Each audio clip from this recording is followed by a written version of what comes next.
And we are streaming, Marty. We're streaming. See if I can pull my energy down here. I just got back. I raced home from my son's 7th grade basketball game. And it was against I think it's the best team in this part of this level of the club where my son plays. And it came down to a last second. A pass was made.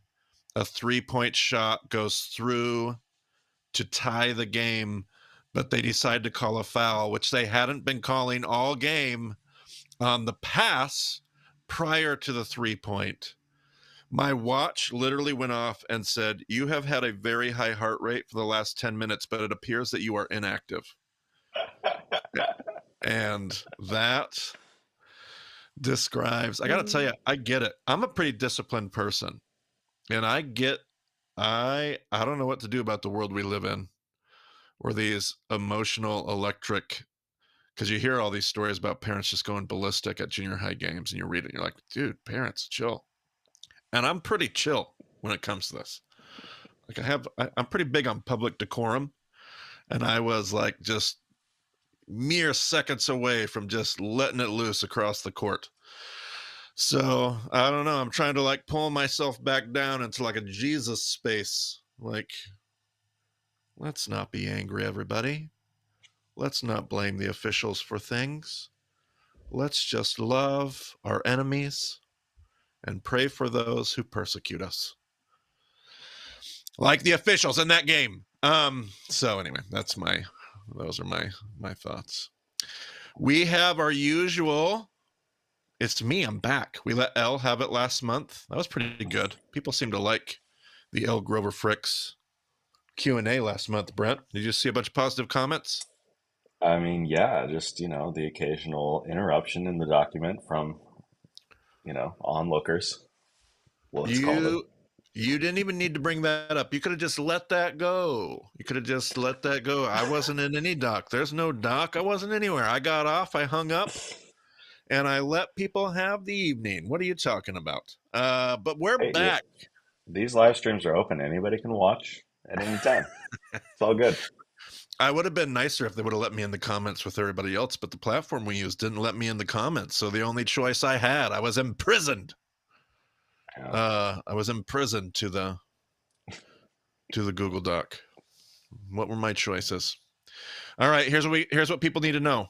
Next Q&A would be March 13th. And I think that's going to be me again. We're going to see if Josh Basse wants to take a Q&A in April. That's what we're going to do. But I think you're going to get me again in March. But March 13th. And is that a weekday? Brent, what day of the week is that? Oh, you asked the best questions, Marty. March 13th is a Wednesday. It's a Wednesday, 8 p.m. Eastern. It's going to be a Thursday in some parts of the world. It will be. Okay, well, there you go. So there you go. Oh, I'm gonna have to turn off. I'm in the comments right now. I'm seeing Ben Casperson ask questions about Reed Dent and Super Bowls, so I'm gonna have to turn that off. Let's see here. Too many questions. Just so you guys know, there's always, this is beautiful. I love that there's this kind of engagement with all of our Q&As. We have questions that we collect from contact forms and emails, those kind of things. And then we have questions that we try to get to live, and there's always just so many. We're never going to get to them all, just so you know.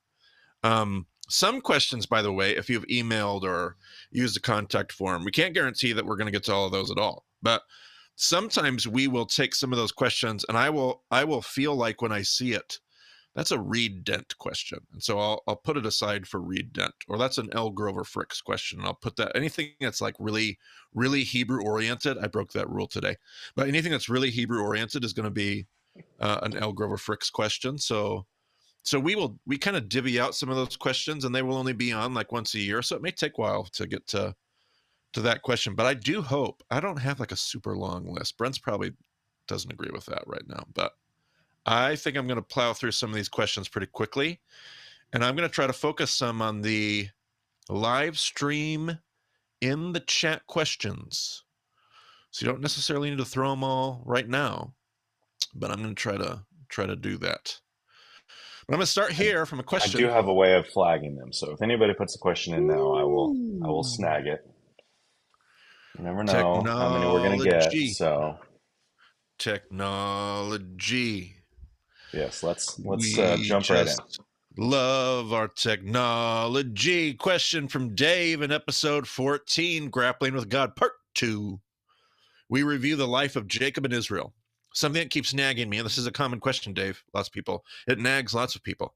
It's nagged lots of Jewish thinkers and commentators and sages and rabbis.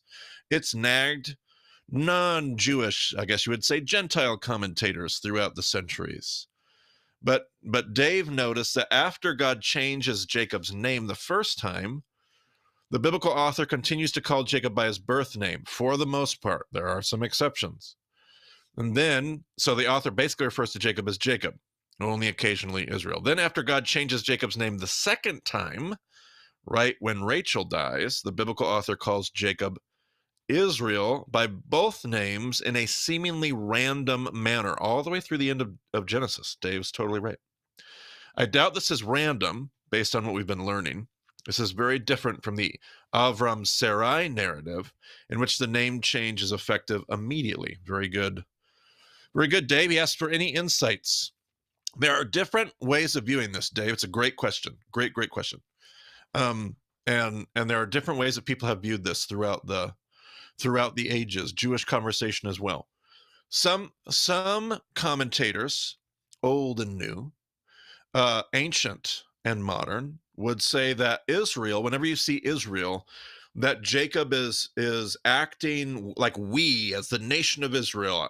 The Jewish people would say we are wrapped up in that. Jacob is acting as our representative, but you could read all of us together in that reference. And I've looked at that, and I think I could see that in almost all the cases. There's a few that might be some weird exceptions that I would have to spend some time with a rabbi selling me on. But so when you see Jacob, it's the character, but when you see Israel, it's us. Sometimes I've heard the opinion, and this is kind of the one that I particularly lean towards, that you still see Jacob wrestling with his two natures. Like you still see Jacob wrestling with the heel grasper, I want more, not always in a negative way. It's not that Jacob is the negative and Israel's the positive. Both those names have lots of nuance to it. But you see Jacob, and yet when you see Israel, you're seeing a part of Jacob that's rising up, that's kind of seeing and realizing part of what God has given him in that new name. And so those are a couple ways of looking at it. You could just look at it cold and detached as a textual analytic, as a literary critic, and just say, well, you got multiple authors. Elle talked a lot about Doc Hypo in the last live stream, and we were going back and forth in that mythical Google Doc that Brent referenced. You could say it's multiple authors at work and narratives being put together. I don't know if that's a dominant theory even amongst those that hold Doc Hypo. If that doesn't mean anything to you, just hold on. We're going to talk a little bit more about that before we're done today in the live stream. But anyway, so those are just it's a great question, Dave. There's no easy answer, but I agree with you completely. I do not believe it's just random. And even as somebody who leans towards things like Doc Hypo, I don't think that's the easy explanation. I think what's going on there is something inspired, something intentional by way of the biblical author. I think the author is inviting us to see something, to wrestle with something, whether it's Jacob realizing his the fullness of his story, or whether it's Jacob acting as the future representative of all the descendants that will come after him. Those are just a couple thoughts that you'll run into if you do any digging on it. But it's a great question, Dave. It's part of the reason we do these Q&As, by the way. I love when I get to start a question with the phrase, "That's a great question," because I don't think we have enough spots. I usually say this every time when we start our live streams. Like, part of what we're doing here, this isn't about the answers. You can ask questions, and there's even some questions where I'm like, I've got an answer for that. And it's not even about, even in those instances, it's not about the answers, it's about the questions. And it's about giving us a space to ask the questions, to wrestle with the things, to respect questions, to honor questions, to posture ourselves, to not be scared of them. So that's part of what these live streams are. So just whenever I get to feel the question and say, that is a great question. That's the heart and essence of what these live streams are. Because the question is what's beautiful, not necessarily the answer. It's not the resolution, Dave, to this that really would crank me up or get me excited. It's your ability to see this and ask the question in the first place that I think is so beautiful and does get me excited. So there you go. Brian David wondered in the comments if it was chiastic, and it very, very, very well could be. I'm never going to tell Brian David no, because he'll prove me wrong. He will find the chiasm. He's probably already found the chiasm. And it absolutely could be. And the references, I wonder if the references show up. You know, Brian, you're probably right. When just a moment ago I said that there are a couple of times before Rachel dies, I feel like, where the text does use Israel. And I feel like at the very end of the story, it's only a couple times. So there could absolutely be a chiasm to that. Who knows? We're going to do lots of chiasm work. I got good news for Brian David. We're going to scratch a lot of chiasm itches today. All right, I'm moving on. Scott asked this question. He says, have been meditating over the Joshua conquest narratives recently, possibly the part of the Bible that I struggle with the most. You heard me say in the podcast, it's the part that I struggle with the most. And had an observation that I wanted to bounce off y'all for reaction and correction if needed. Observation, there appears to be a chiastic structure to the entirety of Israel's time in the Promised Land. And then he maps out that chiasm. Time in exile, wandering in wilderness.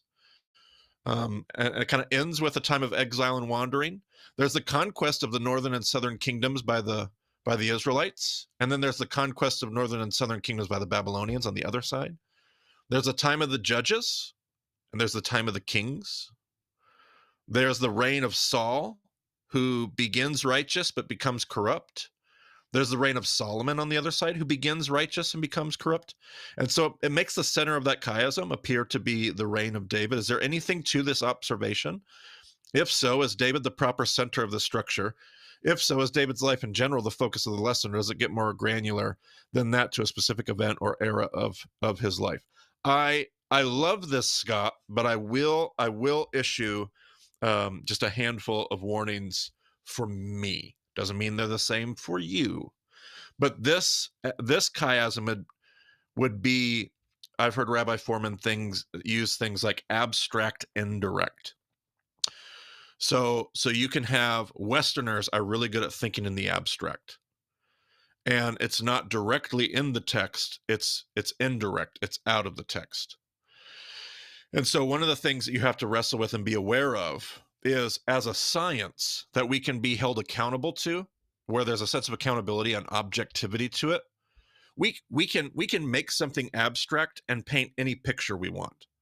So it's easy. This has kind of been created by the way that you see this period. And once you say it, everybody else is like, oh yeah, I see it.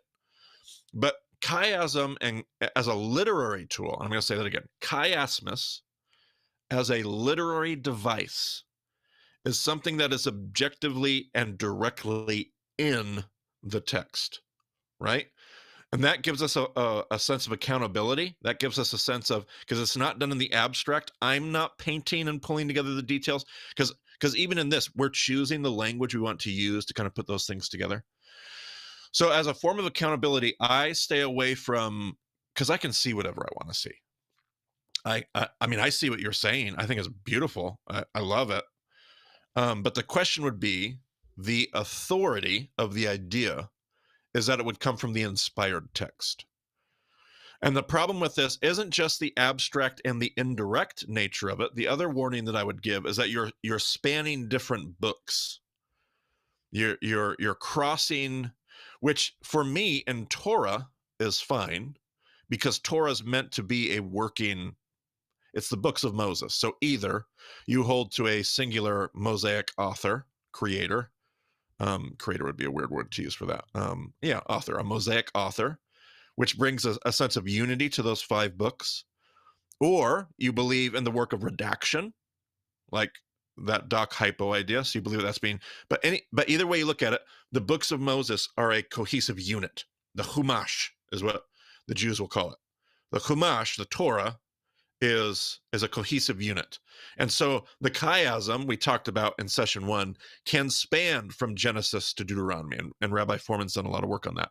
When you get to the Nevi'im, you don't have the singular author. You don't have the same cohesion in between books.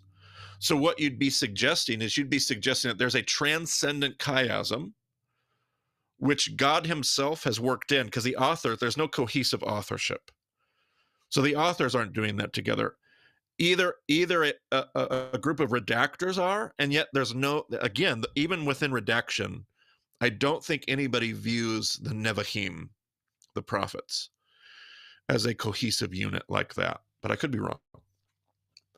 Now, that's not to say that God couldn't be doing that, because then it's purely a God chiasm, if you will. A chiasm behind everything else. A mystical chiasm. The problem, and I'm always going to bow out. I'm going to give a nod to mysticism, and then I'm going to bow out. And the reason why is because I cannot be held accountable. I lose a sense of objectivity to that. And so as a Bible teacher, I have to stay away from mysticism. I have to stay away from, well, I see something that only God is doing, because then the rest of us can't play. The rest of us can't look at we can't actually examine the literary details of the chiasm.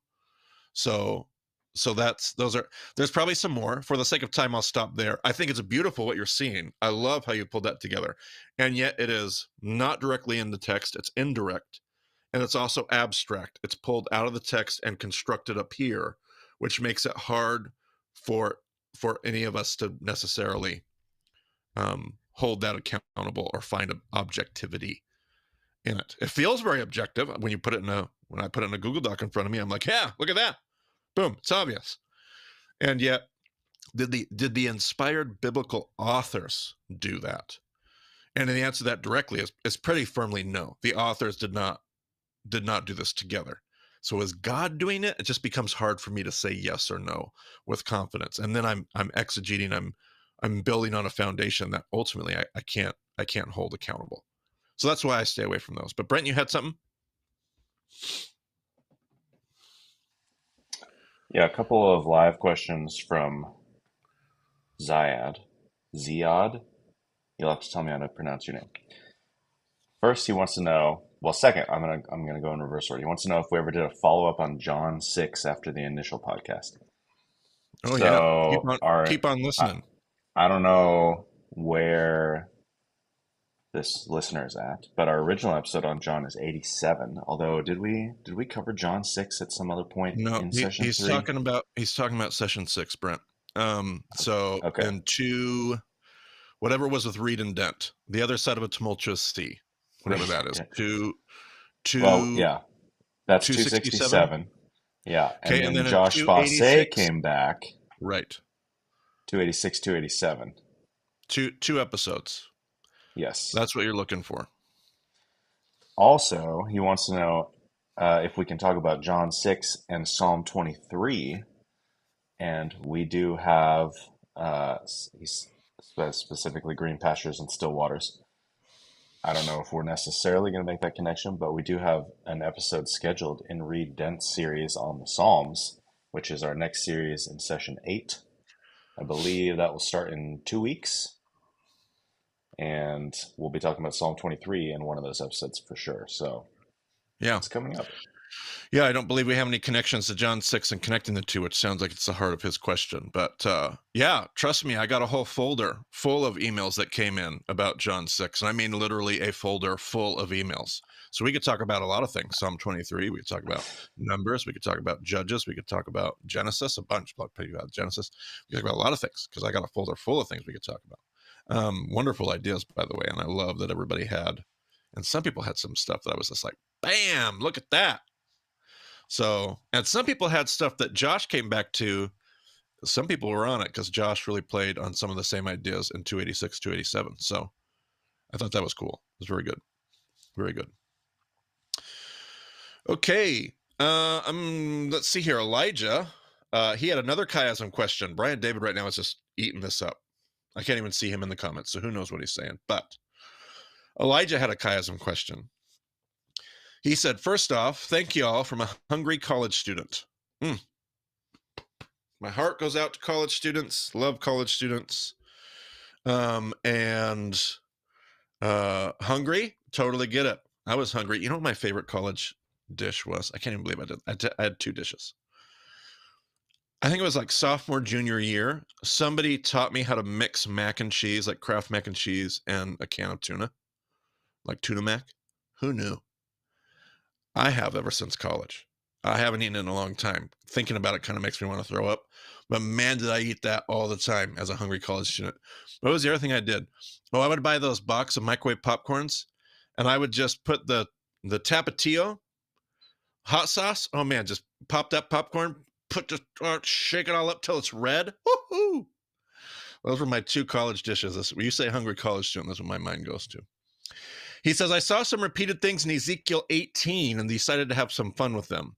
You don't have to go chiasm hunting with me, but if you're interested in the verses in question, here they are. And then he lists the verses, which I'm going to show you here in a moment. He says he sees essentially two chiasms, both ABCBA, but these chiasms overlap, Elijah. I haven't even looked. I didn't want to cheat. I haven't looked ahead. I pulled it out. I put it on a Google Doc to get ready, but I haven't even looked, okay? The conclusion I got was that salvation is not earned by the working. It's a benefit of working for the right company, which I love how you phrase that. So, Brent, I'm going to share my screen. All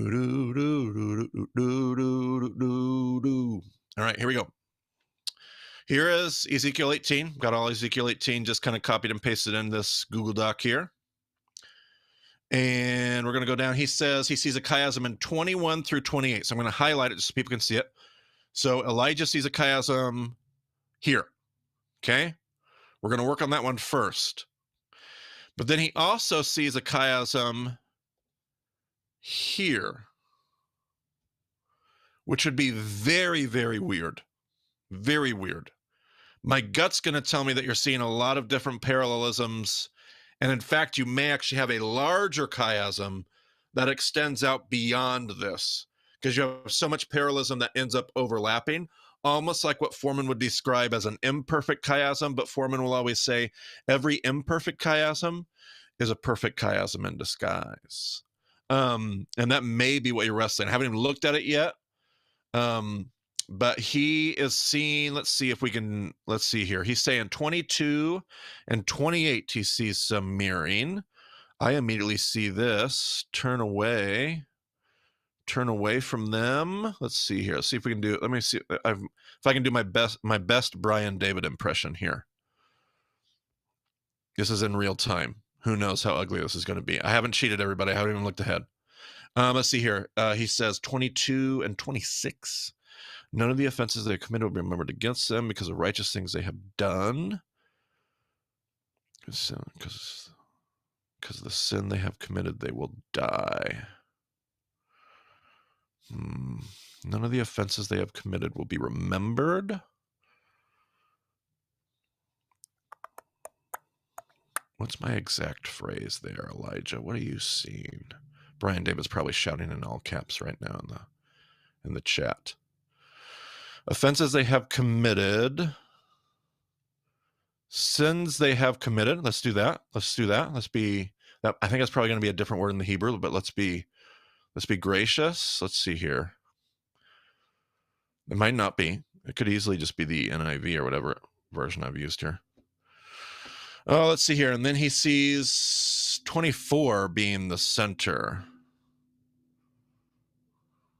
which would make sense. I'm trying to see if I even see additional goodies in the in-between. Do I take any pleasure in the death of the wicked?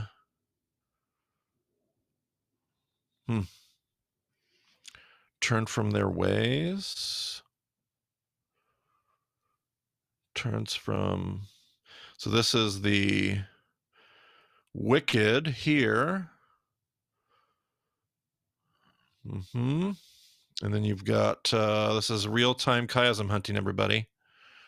And then this is the righteous person doing the opposite. I can see what you're seeing, Elijah. I can totally see what you're seeing. Totally. Boom. Chiasm 1. Totally get what you're looking at. Okay. Let's see here. All right. Well, now I have a mess. Somebody take a screenshot of that. Okay. I'm going to clear it out. We're going to clear it out. And then we're going to look at 23, verse 32. This whole thing here. Okay. So let's see here. 23 and 32. Do I take any pleasure in the death of the wicked? For I take no pleasure in the... Ooh. Oh, snap. What are you seeing, Elijah? I see you. I see what you're seeing.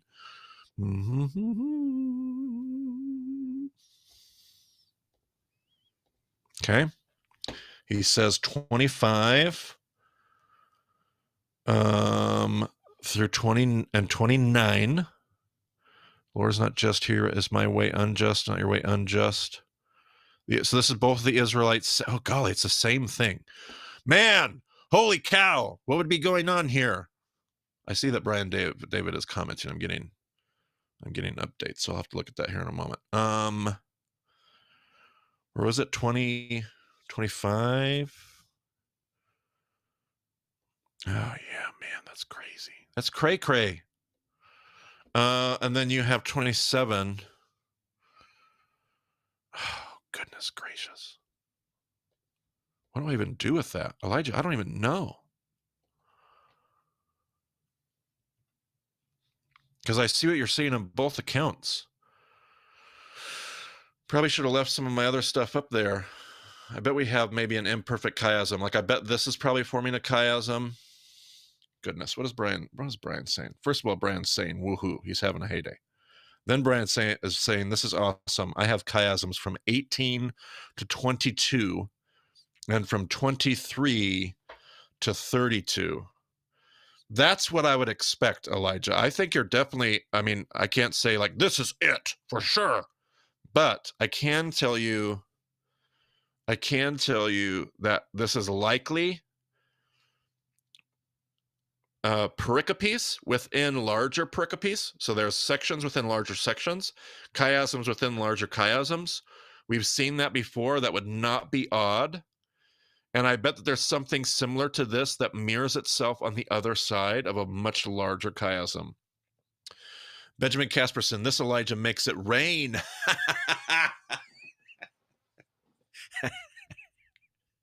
Oh, Ben Casperson. Did COVID make you funnier?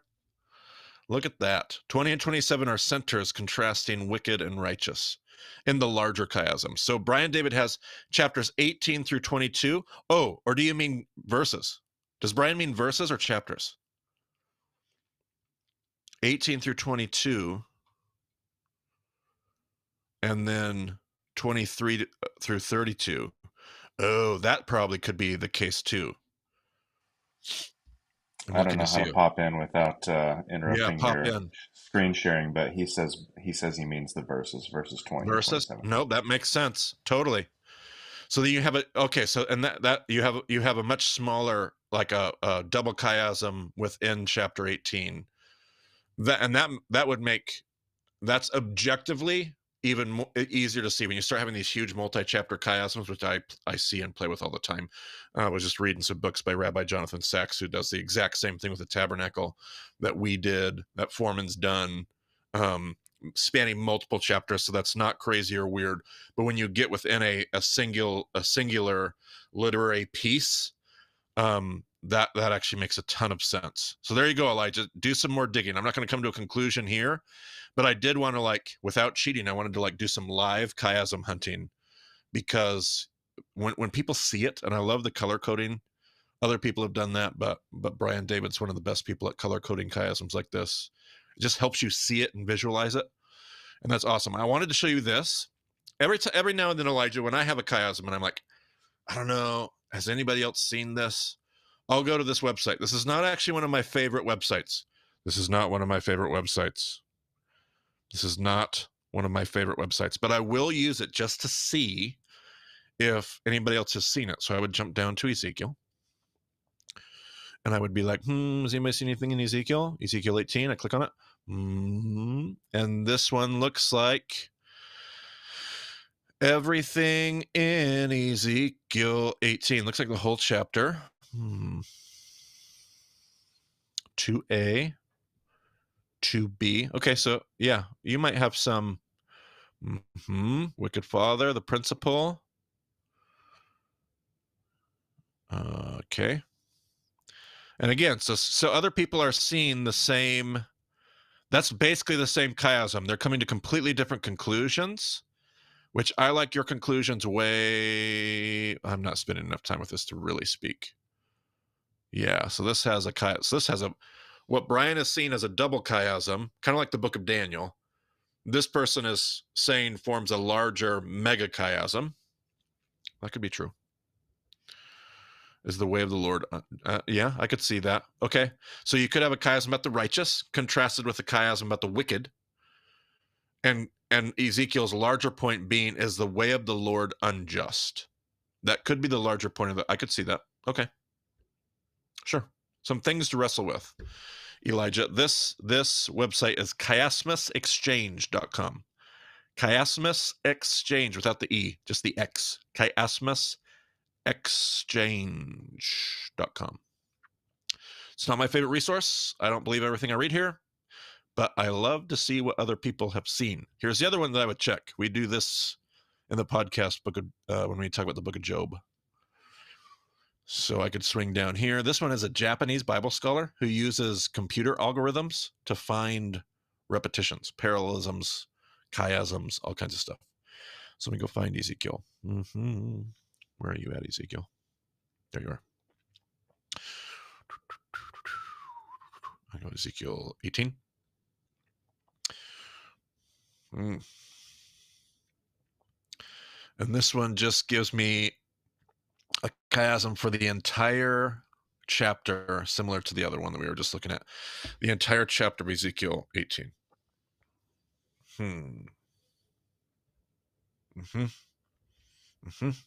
Not a whole lot there, but that's the other one I like to check. I don't even know how to give this one out there. So this one would be www.bible.literarystructure.info/Bible is probably where I would go. If I take this away. Marty, the easy way is that I already put it in the chat, so you're covered. That's good. Not everybody checks there, Brent. Well, that's why I'm saying it out loud. So if you want to find it, it's in the chat. Also, the reviews are in on your live chiasm hunting. Linda Hannigan on Facebook says this is super fun watching. William Moria says, I just love your guys' passion for this. Makes me want to dig more and more. So I'm going to say 5 stars average rating. 5 stars. I love it. All right, I'm going to keep going because I could do this for the rest of the live stream. I really could. Elijah, it would be your fault if I did, but I'm going to keep going for the sake of everyone else. There's a live question. Jen says this, the terms Israelite, Hebrews, and Jews. It's a great question, Jen. I'm even scared to even address this question because I'm sure I'm going to really not speak to this as well as I could. So I'll just put an asterisk next to this and say, I'm going to wrestle with you. But I love this question. I honor this question, totally respect it. Generally speaking, here's how I understand it. Israelites are going to be those descendants of Jacob, typically referring to Sinai covenant. Let me stop sharing my screen. There you go. Boom. I'm back. So Israelites being those descendants of Jacob under the Sinai covenant. Hebrews would be,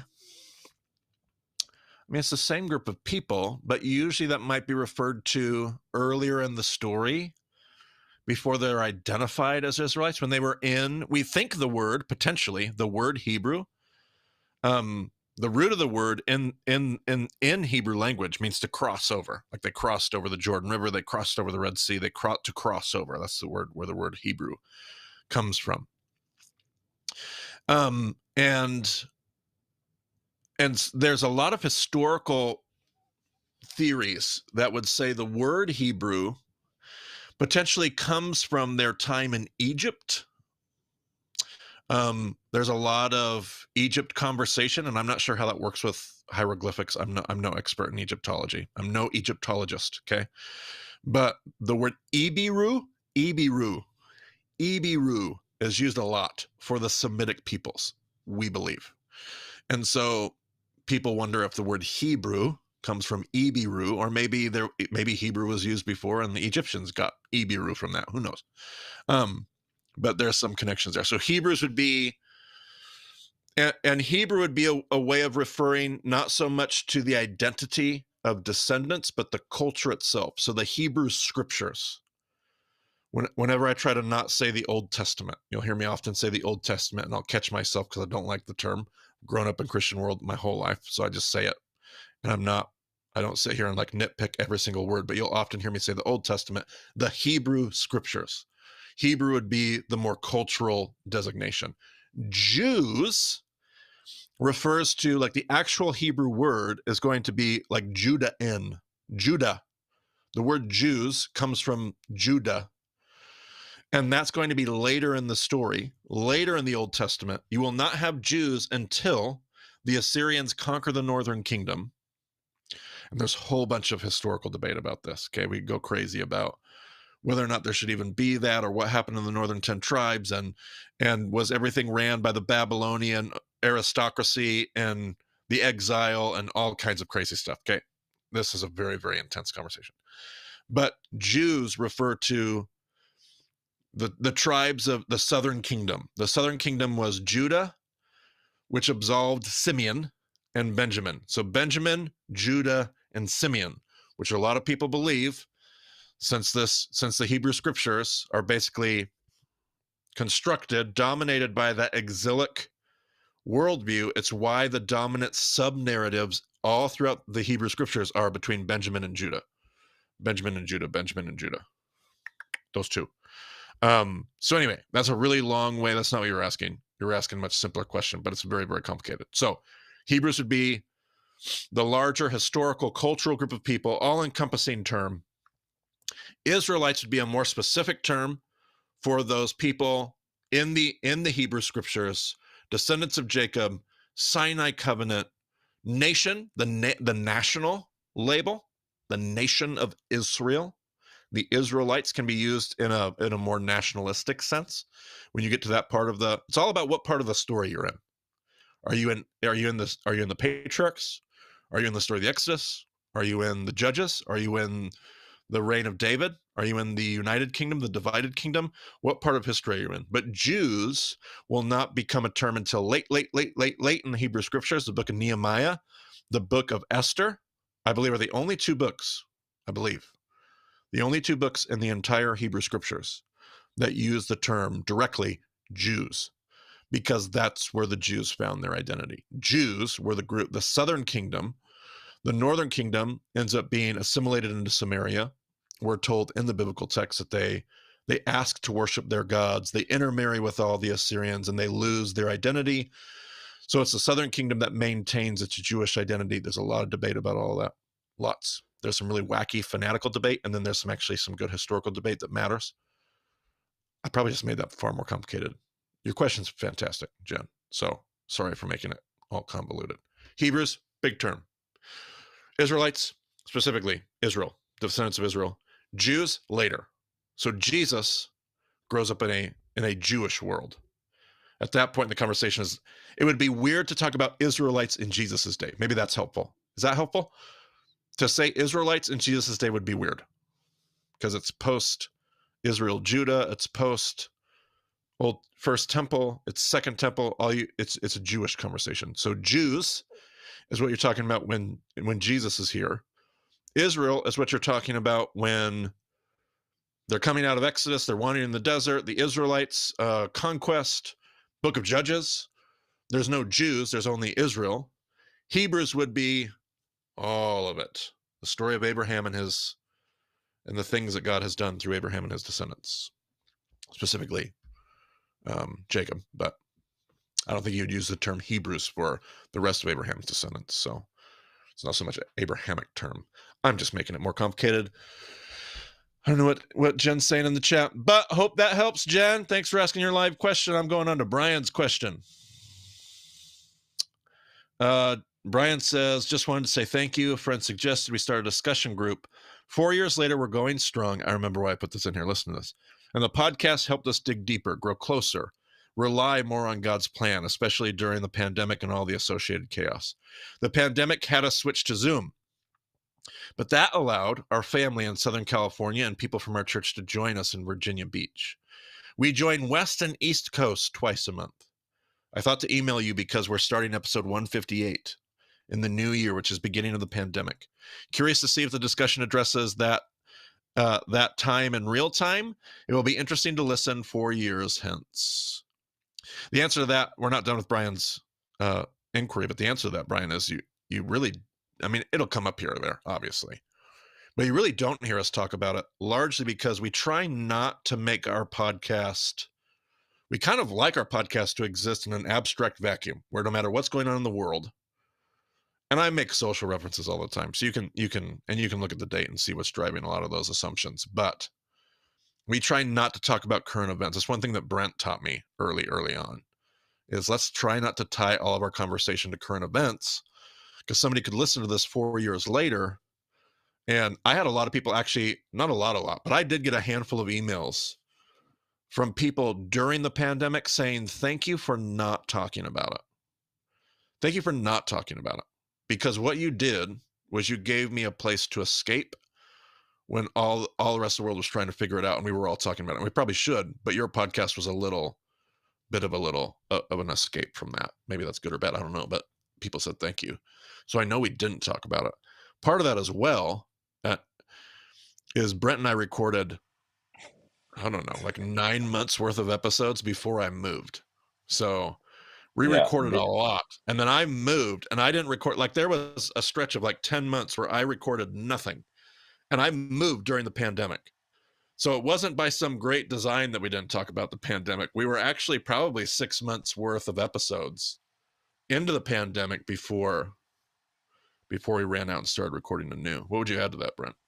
Well, we finished recording session 5 on April 1st. So at that point in the world, we were 2 weeks into it, thinking like, oh, we're about to squash this or whatever they said. Like, we didn't. It's not until episode 196, the AD 700 to 1000 episode. Like, prior to that, nothing had even happened in the United States. I think it was like right before we recorded that episode that like Tom Hanks got it, and everyone's like, "Oh, this is serious." Yeah, And right. the NBA stopped a game like in the middle of play or something. Yep. So it's only the last 7 episodes of session 5 that we even had an idea of what was going on. So we were basically done with it. So we do mention it at the beginning of session 6 in the intro episode. We're like, hey, some crazy stuff happened while we were gone. But yeah. It does. It works not to tie stuff to events, because I mean, even at our best, I think the shortest turnaround we've ever had on an episode was 4 days, and that was crazy for us. Usually we're several months in advance anyway. So to try to talk about any kind of current event is just not Right. wisdom for us. That's just not our workflow. It's not the purpose that we're trying to accomplish here. Right. Totally. Yep. Brian goes on to say, thanks for all the insight, encouragement, and motivation to dig deeper. One side note, my wife and I got turned on to Ray Vander Laan while stationed in Australia in 2010. That's when I was going to Turkey, Brian. Ray blew our mind then. Glad to see his teaching spread, as well as all the success you've had at Baymont. That's very kind. I wanted to share this email because it represents what so many of you have done. You've stepped out. You've started a discussion group. Some of you started in the middle of the pandemic to give you something. Some of you had it going before, like Brian, and then you had to make changes, and you rolled with the punches. And instead of just being like, well, that didn't work, like, you just kind of figured out how to make something new work, and people came and people left, and it was small and it was big. And but I don't know what the right word is. I don't know if inspired is the right word or too dramatic, but um, listening to what so many of you did with your discussion groups. It's just really meaningful, and Brian's a representative of what so many of you have done, and that's cool because we don't facilitate that. We just facilitate the connections, but everything else is what you guys do with this. And that's just Jesus at work. Because who knows what it's like in your neck of the woods, in your denomination or your tradition or your faith expression, but you take this tool and this resource and you meld it together with the thing that Jesus is doing in your context and at that time in history. That's it. That's just awesome. So very awesome. Jen said that conversation was very helpful. That's good. Sorry for making it so convoluted. 2 questions from the live chat. One from Blueprint Leadership. That's a tongue twister. And then a response from God Loves Women. Indeed he does. Indeed he does.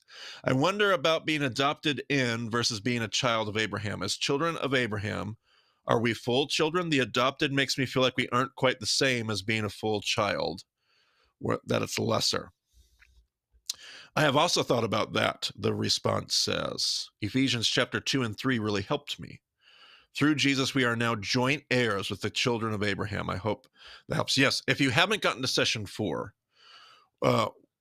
we're going to talk a lot about that overarching concept. And I do reference this once or twice in session 4, but I'll mention it now. Adoption in the biblical world was complete and total.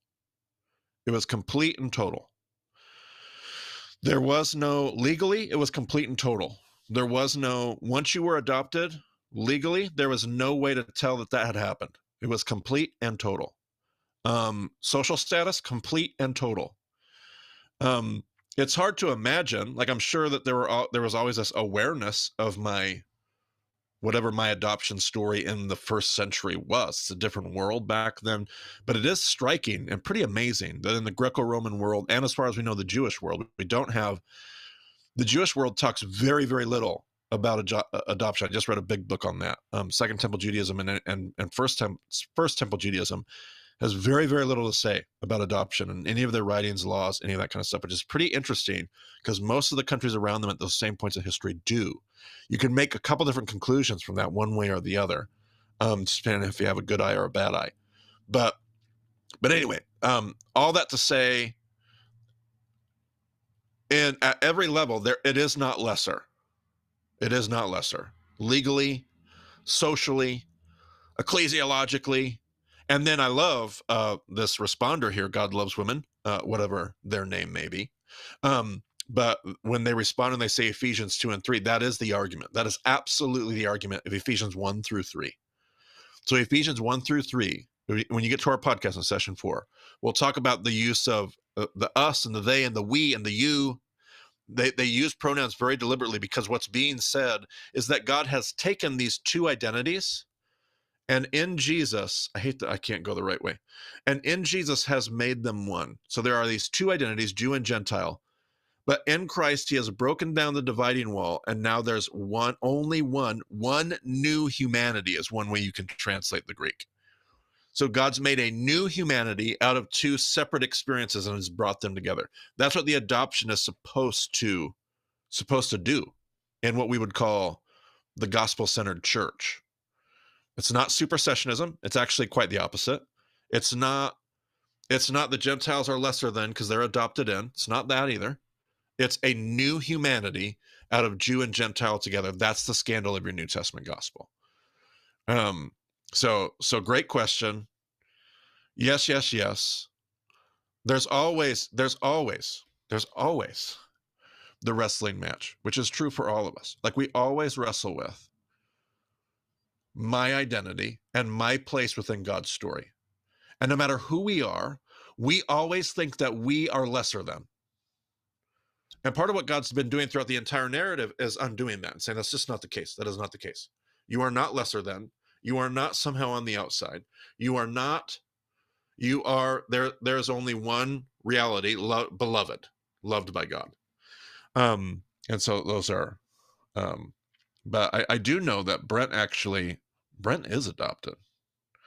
And so he could speak to this. We should let him pop in as the adopted representative. Well, my adoption story is, I think, actually kind of weird in that I do know my birth mom and have pretty frequent contact with her and like really good relationship in general.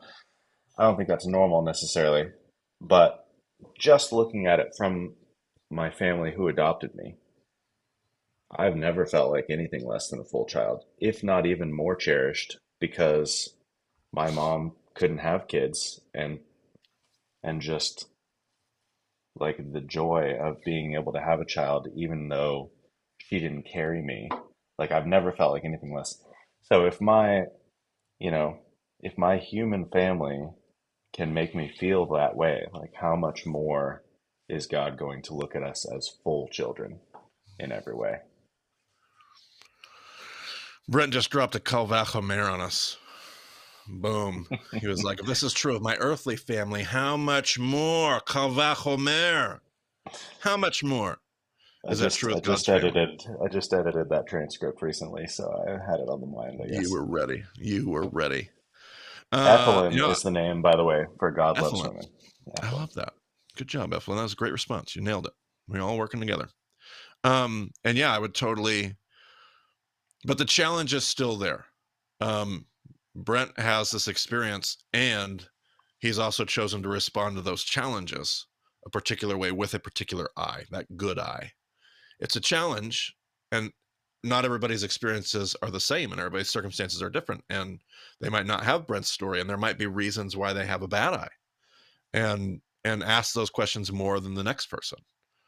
But that is the challenge, and the invitation of the gospel is to realize that in God's family, it's complete and total.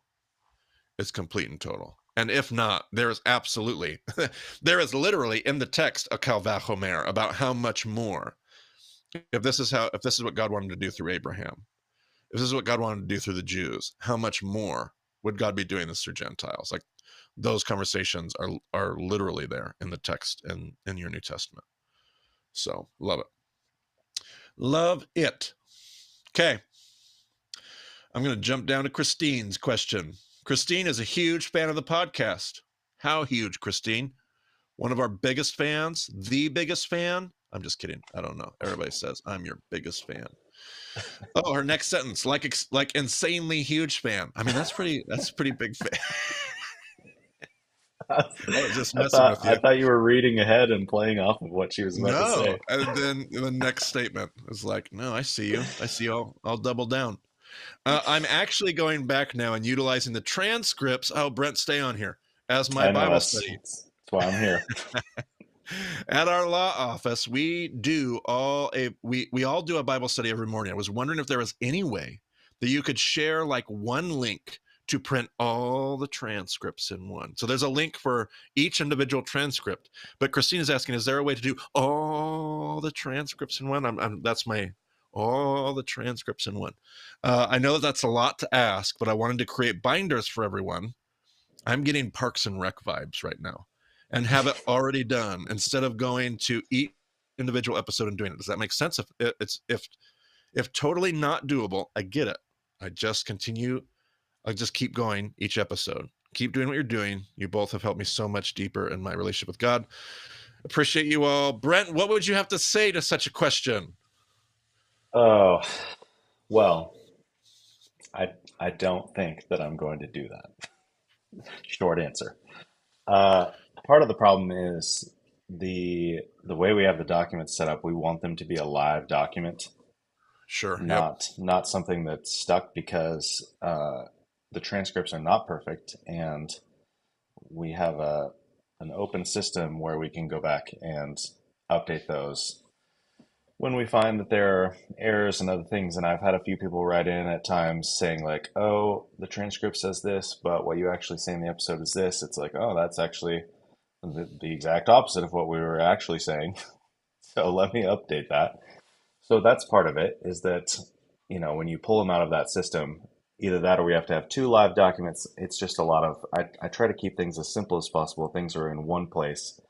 Now, that said, and I have people do this all the time, especially with our transcripts, the format of the link in the episode is consistent. The link will always say transcript for BEMA, whatever episode number. So you could programmatically go through every episode in the feed, find a link that starts with the words transcript for, pull that link, dump it into a PDF. Like that's possible to do from a programming standpoint. I've seen several listeners do stuff like that where they're like, oh, I like your show notes, but I wanted to compile things in a particular way. And that's possible. I don't know if you have any programming skills, but I do know that stuff like ChatGPT, Microsoft Copilot, those things are making it a whole lot easier to do programming stuff like that. People who don't know how to program in a particular way are learning how to do it through those things. And they're like, oh, I got this error. And then it comes back and says, oh, actually, you need to do it. This stuff's getting a lot easier to manipulate in ways that are useful for your particular use case. Um, Linda says the amount of paper I print at home is insane. Lots of love for the transcripts. Transcripts in general. There's iOS 17.4 that's coming out, I think next month, is adding an automatic transcript function to the Apple Podcast app. I know there are other apps that are doing that. OpenAI's Whisper is getting really good. I'm even wondering, I haven't talked to Marty about this yet, but I'm starting to wonder, like, should we even be doing transcripts? Because even the ones that we have are not perfect. And so should we just say, oh, we don't have anything to do with it. You can use whatever tool you want. I don't know.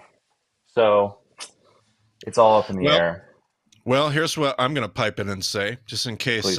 Yes. just in case we have anybody in particular listening. We've had a donor pay to do transcripts, and they paid a lot of money to get us started. And so we will absolutely be doing every single podcast that they paid to do. Oh, yeah. Because we'll be honoring that. And we have a system. It's still going. I think the thing that I would say is we're still doing transcripts. We get bogged down with what it takes to take it from what this donor helped pay for to where it's actually ready to go on the website. But we're getting help. Like that's coming. All of that's coming. So we've got answers to that. It will be done, and we are still doing it, even though it appears like we're frozen in time right now. Like we do drop a handful here and a handful there, and we will get back into a system where those will start to churn, just churn through. So transcripts are still coming. But as far as the question there, I like some of the programming thoughts you had too, Brett. That's good. Find a good Yeah. computer nerd out there. I do think that, yeah, there's value in the way we do it, in that we're using a lot of Hebrew terms and stuff like that, that an automatic transcript engine's not going to catch. Yep. My point is just that, like, we don't have a transcript for the episode that came out last week, but if you can just generate one automatically and that is useful to you in some way, Yep. like, another great tool. And so, Yeah, I do yeah, believe that technology is going to catch us. And with all the stuff we have put out, it's going to help AI do those kind of things because it's just pulling from stuff that's been produced. So AI, I mean, as that continues to evolve, it's going to learn the way we transliterate. Like it's going to be able to do a lot of the stuff that it's going to be able to anticipate a lot of the things that we've already done. So I think technology is going to catch us and we won't have to do transcripts the way that we've done them in the past, but we'll at least be completing our body of work in the first 5 sessions for sure. And then probably beyond that some. yeah, the process that we have now is whatever this company is, like it goes through one of those automatic computer generated transcripts, and they have a human who cleans that up and like fixes the speaker names if they get mixed up and removes ums and ahs and other like stuff like that. Like it's pretty clean. And then Marty takes it and goes through and checks all the Hebrew and Greek terminology or any of those special terms that we're using. And then I go through and do a grammar check and kind of a formatting thing. And then that's what we publish.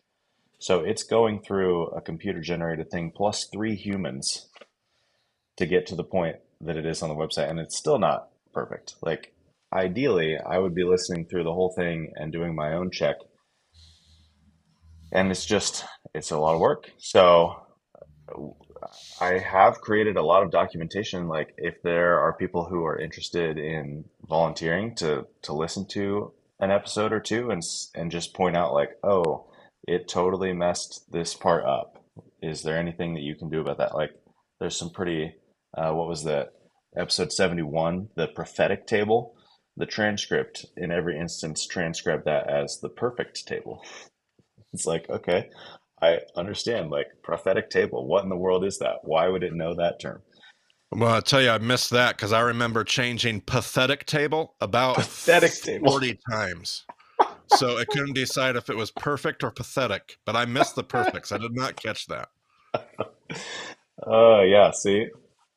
So, anyway, let me know if you want to be a part of that. I've got all the documentation. Goodness. All right. All right. All right, I'm jumping back in.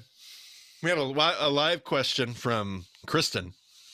She says, since Mark is a gospel written to the Romans, why the Jewish literary tools, chiasms, etc.? Would the Romans pick up on it?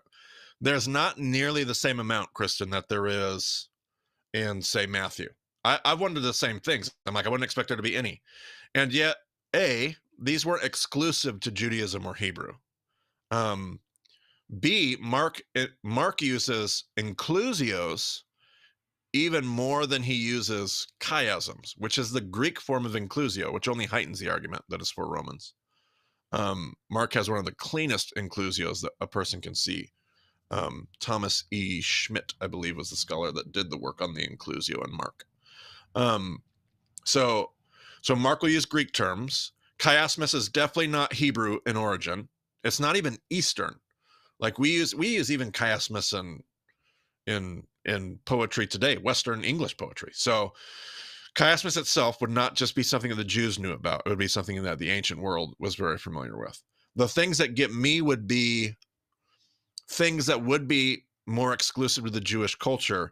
And yet Mark seems to be a pretty easy play. Like they don't go like Matthew, Jewish audience, is going to go way wider and deeper, which is why I don't buy the scholastic garbage opinion that Mark is first and Matthew is second. I think Matthew is first. And Mark is trying to take this very Jewish document and he's trying to go, guys, Romans aren't going to read this. So let me make it more Roman. So he does preserve some of those elements, but only if it's low-hanging fruit. I would say this. I don't find the most technical Jewish, whatever you want to, cultural engagement in Mark at all. So it's there, it's present. It's not like you find in Matthew. It's not nearly as expansive as you find in Matthew. It usually has a Greek flavor to it. And the gospel itself is actually using, I would say, more Greek tools than Jewish tools. And that would heighten the argument that it's for a Roman audience. But I've wrestled with the exact same thing, Kristen. It's a really good question. It's a really good question because you do find things that are like, well, that's just a Jewish conversation right there. Is it a really nuanced, intense, hard to unpack Jewish conversation? No, not really. Okay. Well, it is a Jewish story with a Jewish audience and a Jewish church with Jewish everything. So I think even the Roman reader is expecting to see and hear and be pulled into. And I don't think the writer of Mark is ever intending that the Gospel of Mark would be used in a vacuum. Like we're so used to personal Bible study. You didn't study the Bible that way. You did not do personal Bible study in Second Temple time period in the first century. You studied the Bible with others. And I think the writer of the gospel is assuming that you're not having just a Gentile reader like flipping through the Gideons, like the Gideon got him a New Testament and he's just kind of flipping through the Gospel of Mark by himself or herself. I think the writer of Mark is assuming that you're going to be in a Jewish context, probably with Jewish teachers and people around you helping you make some of those connections. But they just never assumed you were going to be reading that alone as an individual. So you always have help. And that makes it a little bit easier to grab too. Great question. Great question.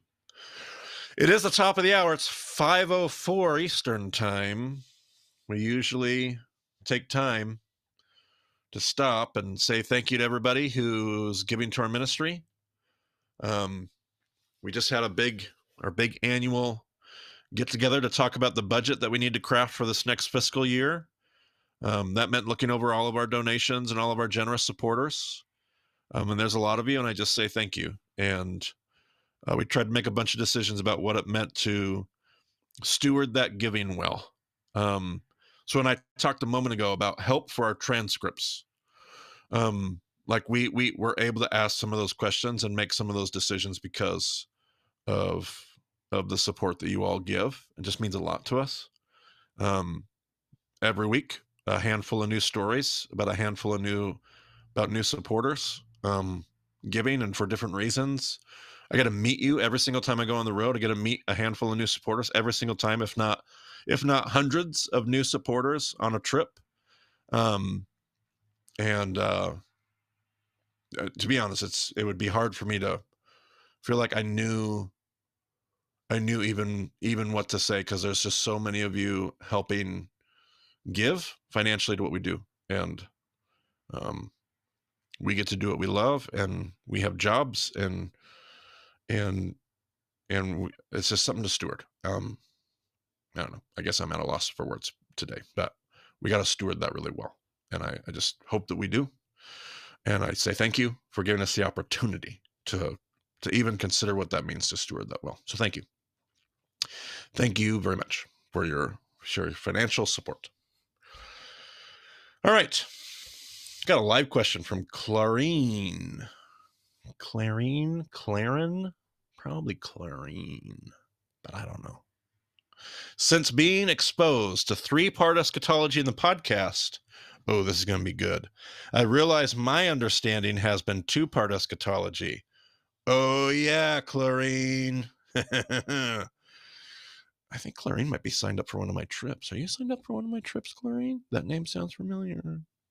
I've been trying to wrap my mind around it. How does this world give way to the next in a 3-part eschatology?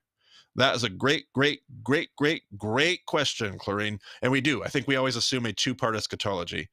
And in some ways, it's because we're already in the middle of the 3-part. So there's no 3-part for us. We're already in part 2. So in the Jewish perspective, Second Temple Judaism, there was a world, and remember, 3-part eschatology was not the popular one. Who wants that?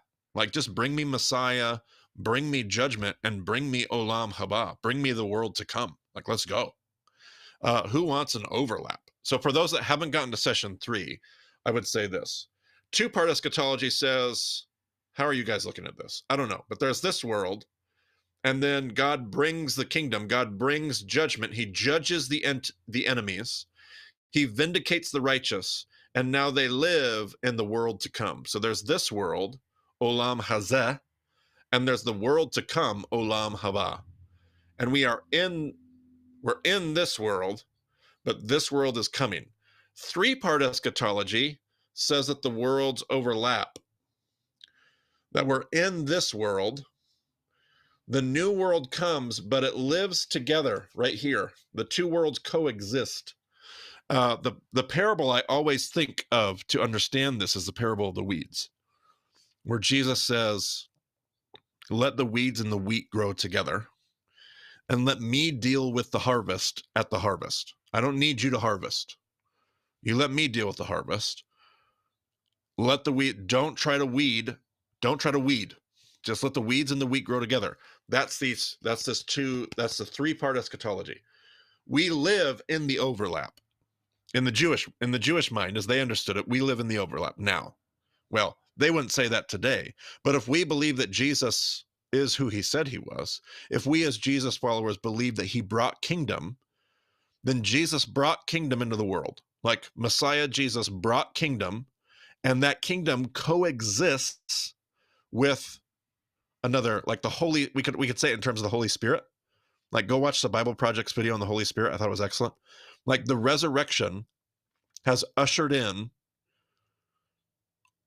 the kingdom of God, has ushered in eternal life. The resurrection has ushered in the pouring out of the Holy Spirit, has ushered in Olam Haba on earth today. And it coexists. The weeds and the wheat grow together. Because the world's pretty jacked up, right? Doesn't take a rocket scientist to figure that out. The world is jacked up, but the Holy Spirit has come, and the 2 worlds coexist. And we're waiting for a day where the broken world gets done away with, and the world of the Holy Spirit and restoration and redemption has taken over and redeems the world. Jesus redeems the world through the work of the Holy Spirit in the world. So that would be how we live in the overlap. Jesus brought the overlap. I would say, as a Jesus follower, I think Jews wouldn't agree with that today. Non-believing Jews would not. Jews who don't follow Jesus would not agree with that position. Probably, I would assume. Maybe they see the Messianic. Well, now I'm thinking about it, they might see the Messianic age. There's probably many Jews that would say the Messianic age was ushered in, and maybe they cling to a three-part eschatology today. That's a great question for a Jewish scholar. I don't know, but we live in the overlap. We would say, as Jesus followers, that Jesus, the resurrection, and the Holy Spirit ushered in the kingdom of God in a new, fresh way that did not exist before. And now the kingdom of this world and the kingdom of God coexist until a day in the future when the only thing that will be left is the kingdom of God and the restoration of a new heavens and a new earth, to use biblical language. So there you go. We live in the overlap. We live in part 2 of 3. We live in part 2 of 3. Whoo, yeah, I thought I knew your name sounded familiar. She's signed up for full contact. Love it. If anybody wants to know what episode we talked about three-part eschatology, or at least look at the presentation, we probably introduced it before this, but there's a presentation in episode 105. Episode 105. Colby says, "Hey, Marty and team, long-time listener, first-time Q&A-er. I recently learned that my second cousin is a rabbi in a Messianic Jewish congregation in my town. He married into the fam. I'm not Jewish. I went to one of the Sabbath services recently and found their teaching to be absolutely beautiful. Wonderful. Quite in line with Bema from the few sermons preached that night, and theologically rich and challenging. They seemed to know their text. And they were incredibly inviting to people outside of Messianic Judaism, Orthodox Jews, plus non-Jewish Christians and non-Christian Jews, basically everybody. Given that I have no experience with the Messianic Jewish Alliance of America, the MJAA, I was curious to know if Marty or anyone else at Bema does. Deeply curious to get your thoughts and hear any stories that you have about Messianic Jewish congregations in the U.S. That's part 1 of Colby's question, so I'll stop and answer part 1. I am very familiar. I wasn't for many years, but I've become very familiar with the specifics of the MJAA. In the last few years, I became a part of a fellowship known as Yachad B'Yeshua, which is Hebrew for Together in Jesus. And there are 3 caucuses that we have in Yachad B'Yeshua. One is the Protestant caucus, which I align with. One is the Catholic caucus, and then one is the Messianic Jewish caucus. So you have these 3 houses that make up this fellowship, and we all come together on purpose for unity and to learn from each other. And it's like the unity experience is incredible. I haven't seen anything like it. Like, I've seen nothing like it ever. It's incredible. But then we also have our spaces where we can find some sense of, like, my experience is similar to yours, because my experience isn't similar to a Catholic, and my experience isn't similar to a Messianic Jew. And so we also have these spaces where we get to. So through that, I've gotten to learn. There's even a book I can recommend reading. It's a book about a back and forth email correspondence between Jen Rosner, we've had her on the podcast before, and her brother-in-law, I believe, if I remember correctly. It's a family member. And she belongs to one side of Messianic Judaism. There are 3 alliances. There are 2 that are typically more Pentecostal, and then there's a third that's not. And they're from 2 different sides of 2 different alliances in the Messianic. And again, it's not really divisive. It's just a way for them to, which side of the conversation am I coming from? What assumptions am I making? And so there's a book called At the Foot of the Mountain. I think, Brent, you can find that and link it. But At the Foot of the Mountain by Jen Rosner and her brother-in-law. And I found it to be super, super informative. That's as a believing Jew who thought I was further ahead in this conversation than I was. That was super illuminating. And in that book, they talk about, I can't remember if it might even be in the foreword. It might be in the afterword. I'm not even sure, Colby. But in that book, they talk about the 3 different houses. And Jen Rosner is a student of and has been connected with Dr. Mark Kinzer, who's another big Messianic scholar that I've gotten to know personally. Wonderful, wonderful guy. Great, great work, great scholarship, respected in a lot of ways all throughout academia. But I think he wrote, it was either a forward or afterward. I found it to be super illuminating. So that's a source that I would recommend. There you go. At the foot of the mountain, 2 views of Torah and the Spirit. Jennifer Rosner and Joshua Lazard. Absolutely. There you go. Brent will, if he's got links, he'll put it in there. So yeah, there you go. I could say more, but at that point I would just be sharing opinions that would offend some, and that's not my goal. So I won't share those. Part 2, at the point in Sabbath service. At the Messianic Jewish congregation, we prayed in the compass direction of the land of Israel. I'm really curious to know Marty or Bema's thoughts and if y'all believe Israel's supposed to physically occupy the Holy Land. I have been pretty confused on where to land about this topic, as I've learned more and more about dispensationalism and John Nelson Darby's promotion of Zionist movement and other hermeneutical frameworks, plus hearing passionate arguments on both sides from Palestinian Christians and Messianic Jews. Yes, indeed. The conversation is very robust. The conversation is very complex. The conversation is very passionate. I have found that I usually depart from most of my Messianic brothers and sisters when it comes to and a lot of Judaism. Not all of Judaism. Judaism is not monolithic on this topic at all, period. But most of my Messianic fellowship, I feel like I'm not the only one, but I feel like I depart from the majority opinion. And the majority opinion says there is absolutely a role that Israel plays with the physical land. I would not call it Zionistic. I would not call it heavy, heavy Zionism. Like, got to kick everybody out. It's got to be solely Israel. It's got to be a temple. Like, not that kind of, like you talk about some of the dispensationalism, some of like the crazy theology that sits behind a lot of that. I wouldn't call it that.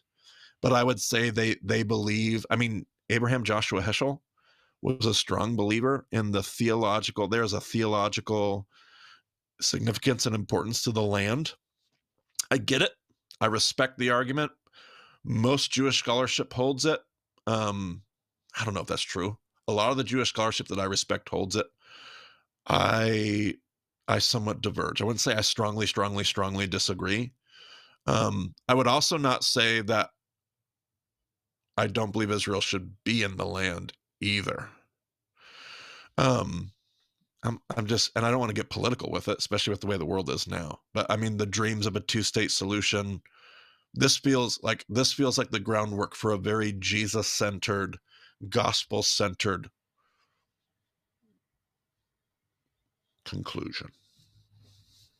So it's a great question. So like both of these, was it Colby?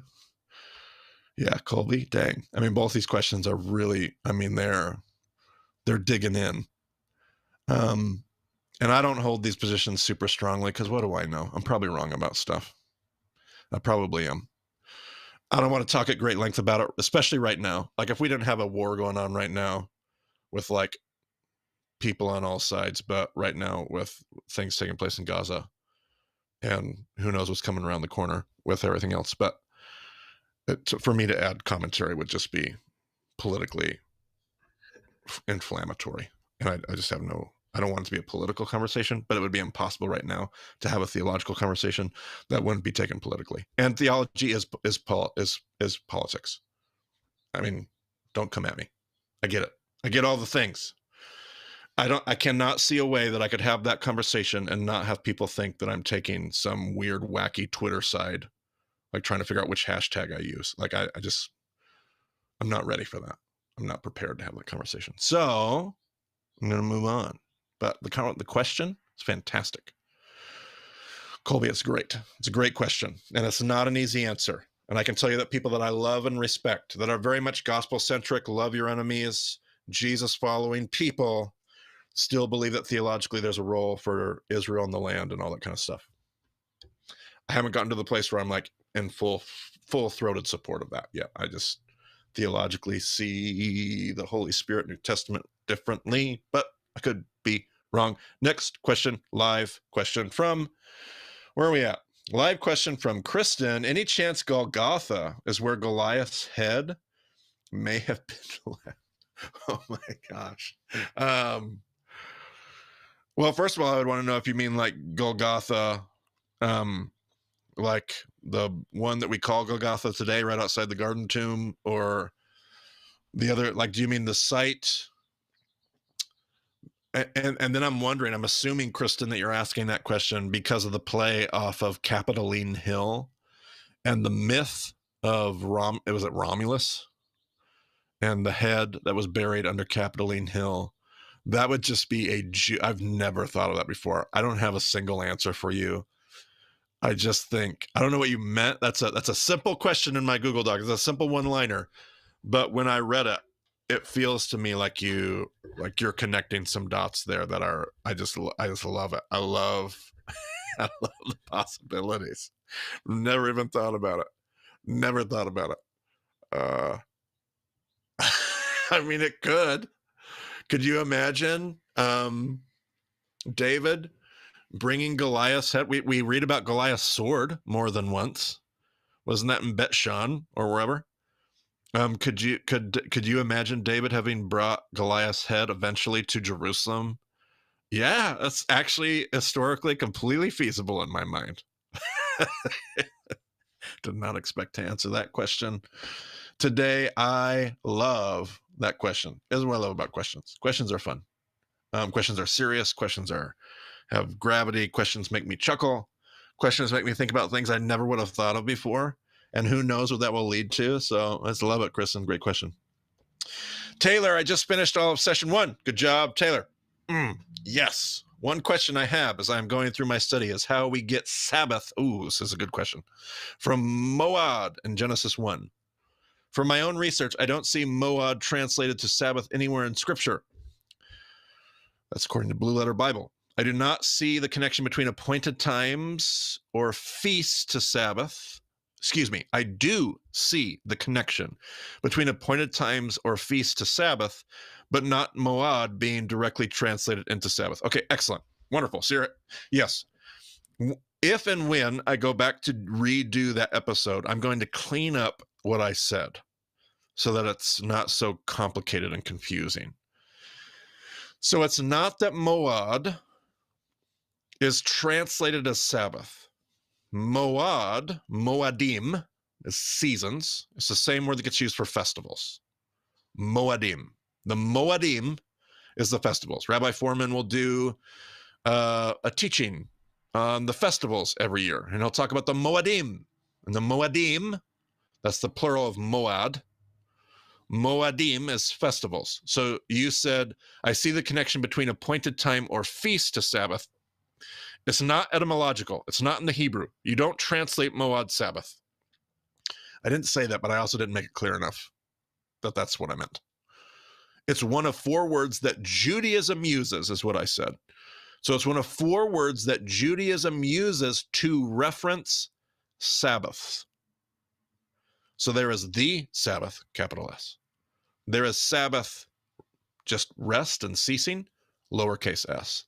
There are festivals, Sabbaths. There's another word for Sabbath that I'm just missing. But there are 4 different references in Jewish thought to Sabbaths. So when you talk about festivals are Sabbaths. They're rhythms.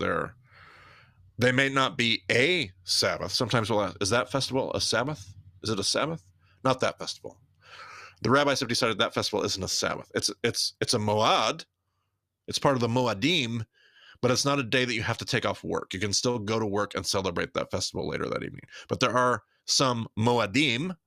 There are some Sabbaths that are Sabbaths, where on Yom Kippur, you take the whole day off, 26 hours of self-restraint. And so these are ideas that play off of one another. But Sabbath, I don't mean Sabbath as in translation. I don't mean Sabbath etymologically. I don't mean Sabbath as an issue of translation. I mean Sabbath as a concept. So that was the connection you've made here in your question, Taylor, is the connection that I wanted to point out. So there's Sabbath rest, and we have our weekly Sabbath for that. But it's interesting that the center of this creation is the moon, the stars, and the sun, which govern what calendar? The calendar of the Moadim. I find it fascinating, by the way, that wherever in the Old Testament, it's the tent of meeting. Do you know that? Remember that phrase, the tent of meeting? Moses meets the Lord in the tent of meeting, the tent of meeting, the tent of meeting. You know what? Just look it up. You know what the word for meeting is? Moad. It's the tent of Moadim. It's the tent of Moad, the tent of meeting. That place of meeting is Sabbath, not literally Sabbath as a translation, Sabbath as a concept, a festival, a time, a rest, a special space, that kind of moadat. Mary Lou says, why 26 hours for Yom Kippur and not 24? Because you want to make sure you cover the whole darn day. And so you do an hour on the front end and an hour on the back end, just to make sure that you don't. And let me tell you, whenever Yom Kippur comes around for my family, we eat at 4 p.m. that last day so that we can eat at 6 p.m. the next day. And it would be hard. If we did 24, we'd always be like cutting the corner, like 23 and a half. But you always do 26 to make sure that you get 24. So a little bit before, whenever you light the Sabbath lights, you light the Sabbath lights a little bit before, not right on the mark, but 18 minutes before, to make sure you're never late. So always a little bit before and a little bit after, to make sure that you cover the whole time, because we have a tendency to cut corners. We have a tendency to do things a little bit differently. Great question, Mary Lou. Live question from Dan, episode 77, Herodians. In both instances where the Herodians are mentioned, they are attempting to entrap Jesus, but seem to hide behind the Pharisees to do so. Why? That, Dan, is a question that is fantastic. And I have no good answer for you. I have wondered the exact same thing. First of all, you're right. The both times they're mentioned, they are working together with the Pharisees. If you're not in session 3 yet, none of this matters to you. So just wait till you get to session 3. But Pharisee and Herodian are diametrically opposed. Like the Pharisees couldn't stand the compromise of the Herodians. And so they literally went to form their own world. So they're working together to entrap Jesus. And the reason they're doing that is because the very nature of their question is meant to force Jesus to go one side or the other. It'd be like Republicans and Democrats working together, because if he sides with either side, you can get him, right? Like it's that kind of diametrically opposed worldviews and perspectives. And they're trying to get him. My best guess, and this is only a guess, so we're just going to throw it into the nether, is the Herodians are not like the Herodians. What do they have to gain from this?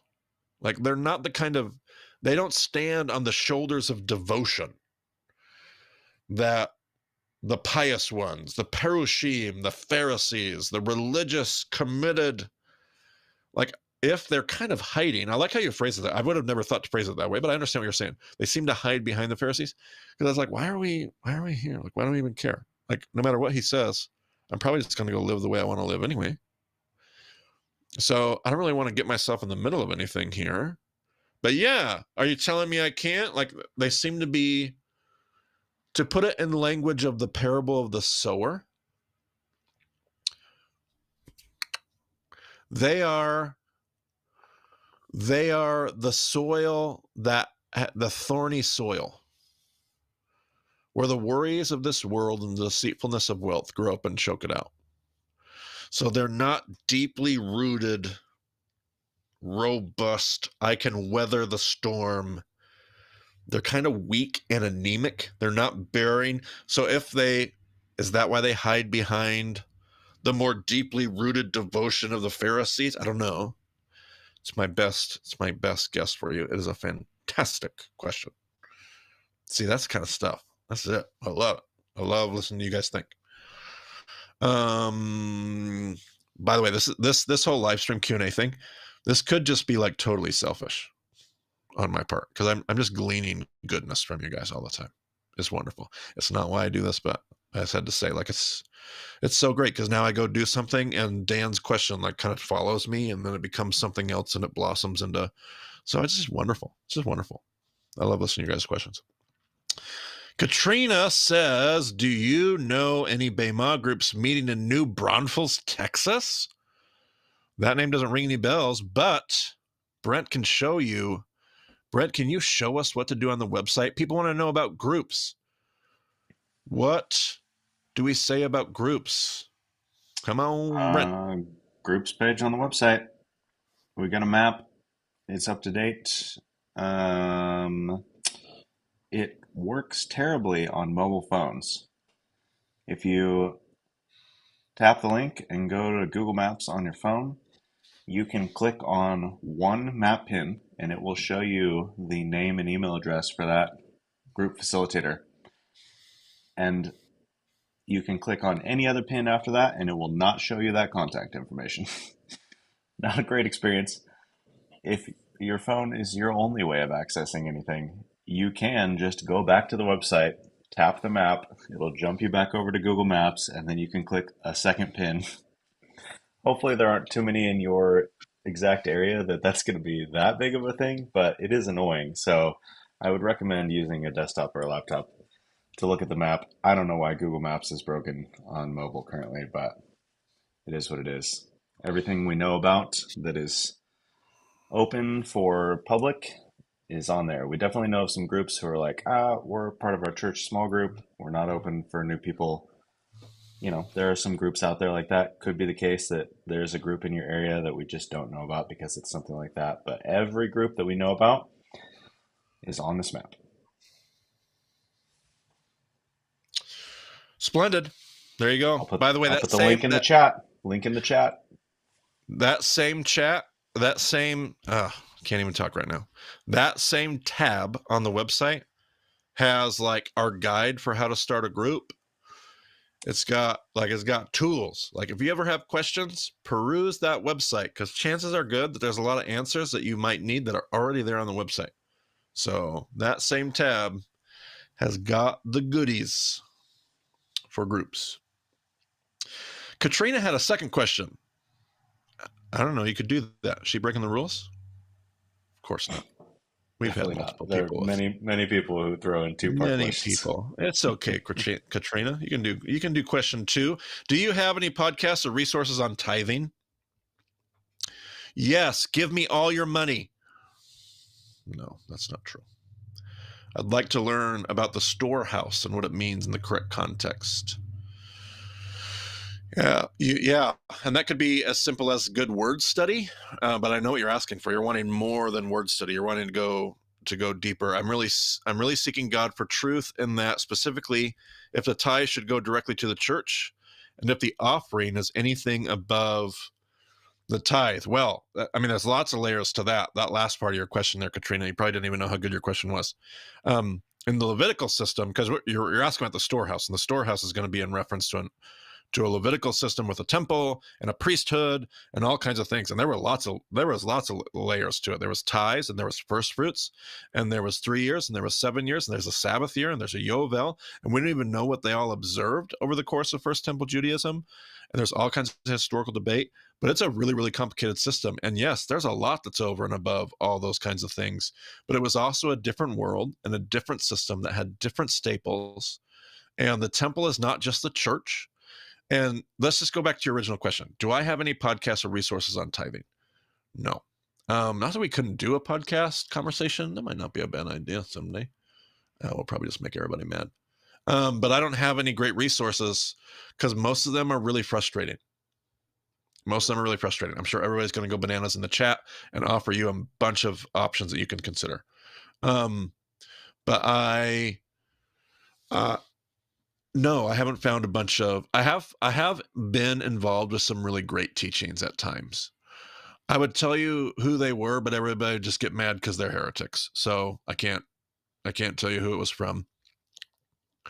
But you could probably guess. I remember being at a church and hearing somebody talk about um, budgets and tithing and church and generosity and the storehouse, and they talked about it in a way that was life-giving, and it didn't feel like conflict of interest. Because that's the thing.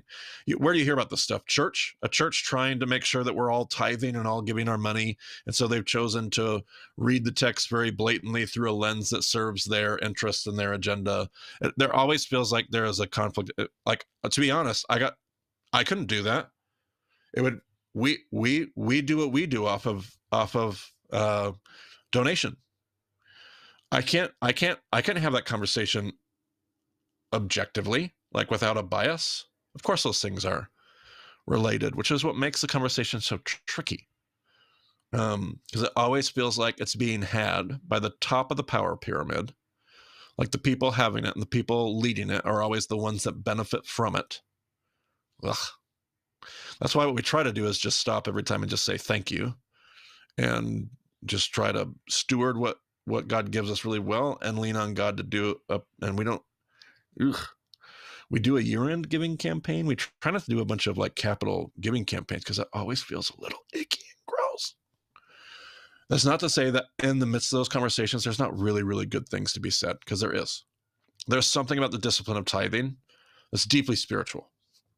It's supposed to teach us something. First fruits, the principle of first fruits, is not because a church needs your money. Like, forget the church, forget who gets the money. The principle of first fruits is supposed to teach me as the worshiper something about where all this comes from and who owns it in the first place. I don't own it. None of it. None of it. The whole earth is the Lord's and everything in it. And first fruits is supposed to be a discipline that teaches me that. It gets co-opted by all these larger organizations, nonprofits, churches, whatever. And then it just becomes something else. And the tragedy is that in the middle of all of that, we lose the actual spiritual practice that was supposed to bring us life and spiritual formation and personal development and discipleship and the thing that Jesus wants to do inside of us. So there are really good conversations we have. That's why I think it would be fun to do a series or an episode or something someday. We would have to find a way to do it where it was all held in check, because I have the same. I mean, conflict of interest is the wrong term, but I think you get what I'm trying to say. Like, it feels like there's an agenda. It feels like, well, of course Marty would teach on it because Marty and Bema gets to benefit from the fruit of that. So we'd have to find a way to do it to where that was less of an issue, and we could really get into some of the content, because there's some really cool, beautiful things. Why was there tithes and then first fruits? And why the consecration of the firstborn? And why? There's the things that it does internally, which is what we always miss. We always miss it because we're always so mad at the church and all these people for abusing finances. And the real tragedy is that we miss out on the thing that God wants to do in us. But then there's also what's happening externally. So there's something happening internally and there's something happening externally, which should be the way that we should be able to objectively ask questions about, are we stewarding the things that God is doing through tithing and first fruits and generosity and all that kind of stuff? Is it accomplishing the things that God told us in his economy he wanted it to accomplish? He wanted it to help. He wanted it to help the foreigner and the orphan and the widow. This is some of the basic, like, boom, like right there in front of you, the foreigner, the orphan, the widow. Like, this is what the tithe should be benefiting. The tithe should be providing for the workers that run the temple and work and have set aside their life in a special way to be. That is a part of what the tithe should be. There are like some beautiful conversations. Do I have the short answer to your question, Katrina? Is I don't have great resources to recommend. No, because they all kind of feel good on one level, kind of icky on another, kind of short-sighted here, kind of missing the point over there. I may be running into stuff on my bibliography I haven't run into yet, but I haven't done anything there. Let's see here. Comment from Linda says, that right there, none of it is mine. Thanks for starting at that spot. Yeah. I love this idea of how it's an internal heart check that forms me. Absolutely, Linda. And it's so hard for anybody in my chair It's so beautiful when we can learn that from the bottom, because when it's being yelled at you from the top, ugh, ugh. So anyway, was there a live comment that you wanted to? Go ahead, Brent? Yeah, I see your face. this is totally unrelated, I think, but I felt like on the topic of can you ask two questions? Tawana comments. She says, I definitely misspelled it, but she says, how much chutzpah is too much? Yes. If you got the chutzpah to ask two questions, you ask two questions. That's all it is. You She asked 10 spelled it. questions. She spelled it though, Marty, like hoofspa, Hey, which makes me wonder what animals have a hoof that display the characteristic of chutzpah. How would you spell chutzpah if she wants to spell it? Chutzpah. I'll do it There you again. go. Chutzpah.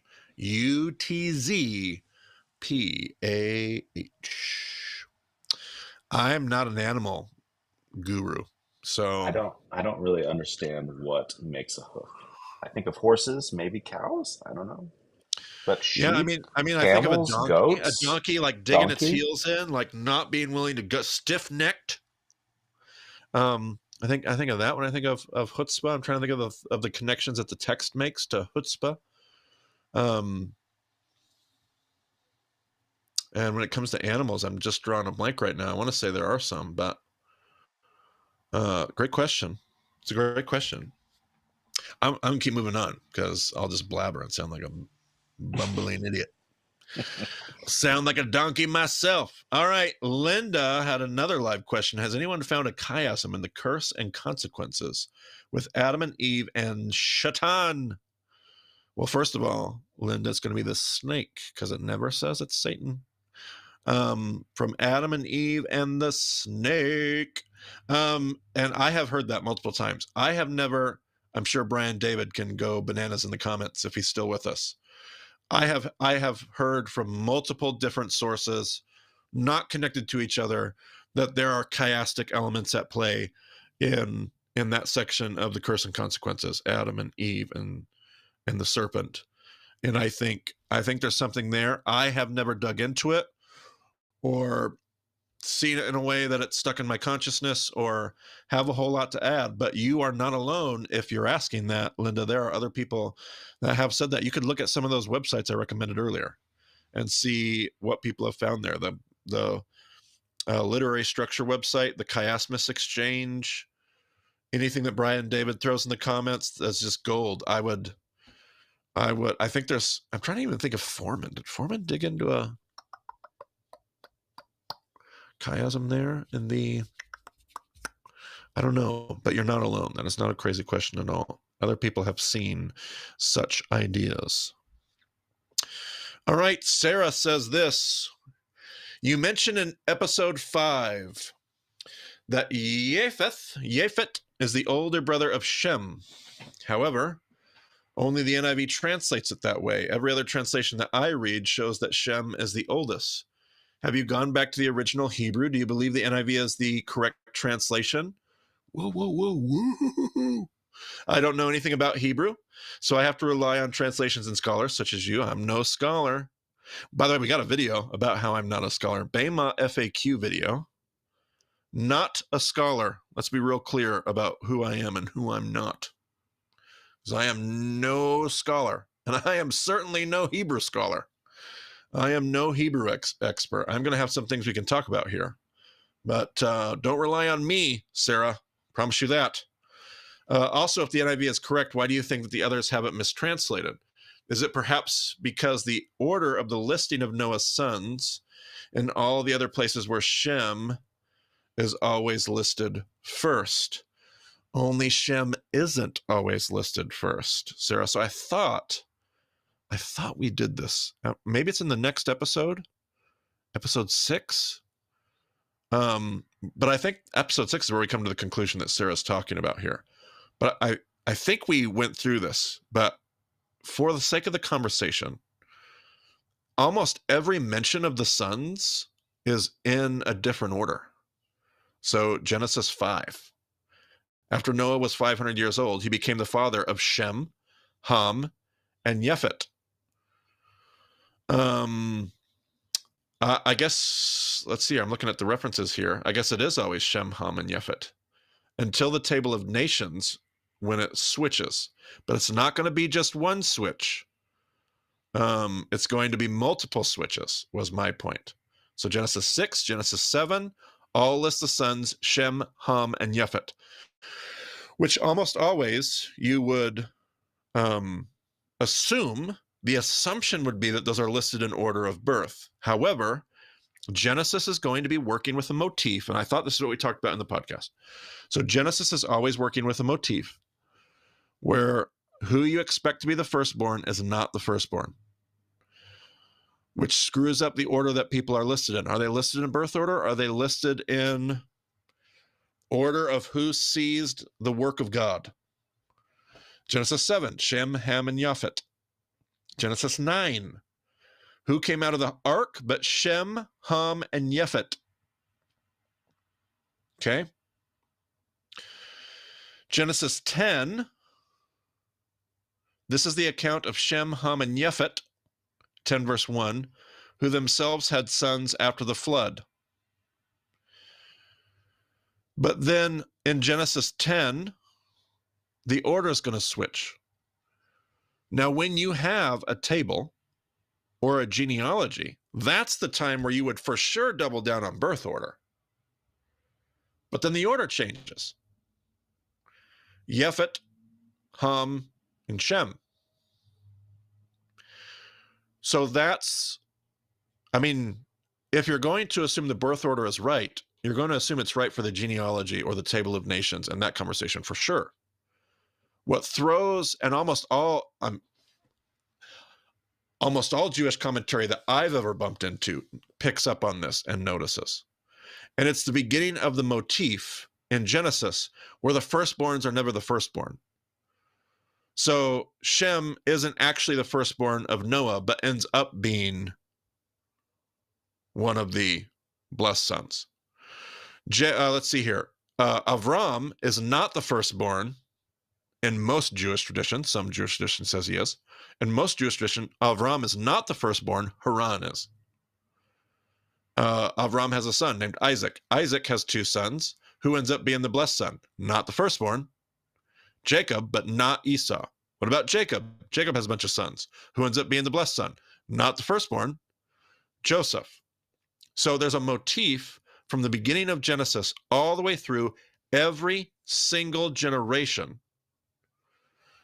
Unless this one, see, and that's some of the rabbinical reasoning, is this would match every single generation's motif of a non-firstborn rising up to seize the promise of God and do the thing that God would want them to do. Now, the verse that gets talked about is Genesis 10:21. Genesis 10:21 is the verse under question here in Sarah's question. 10:21 in the NIV says, sons were born to Shem, whose older brother was Yefet.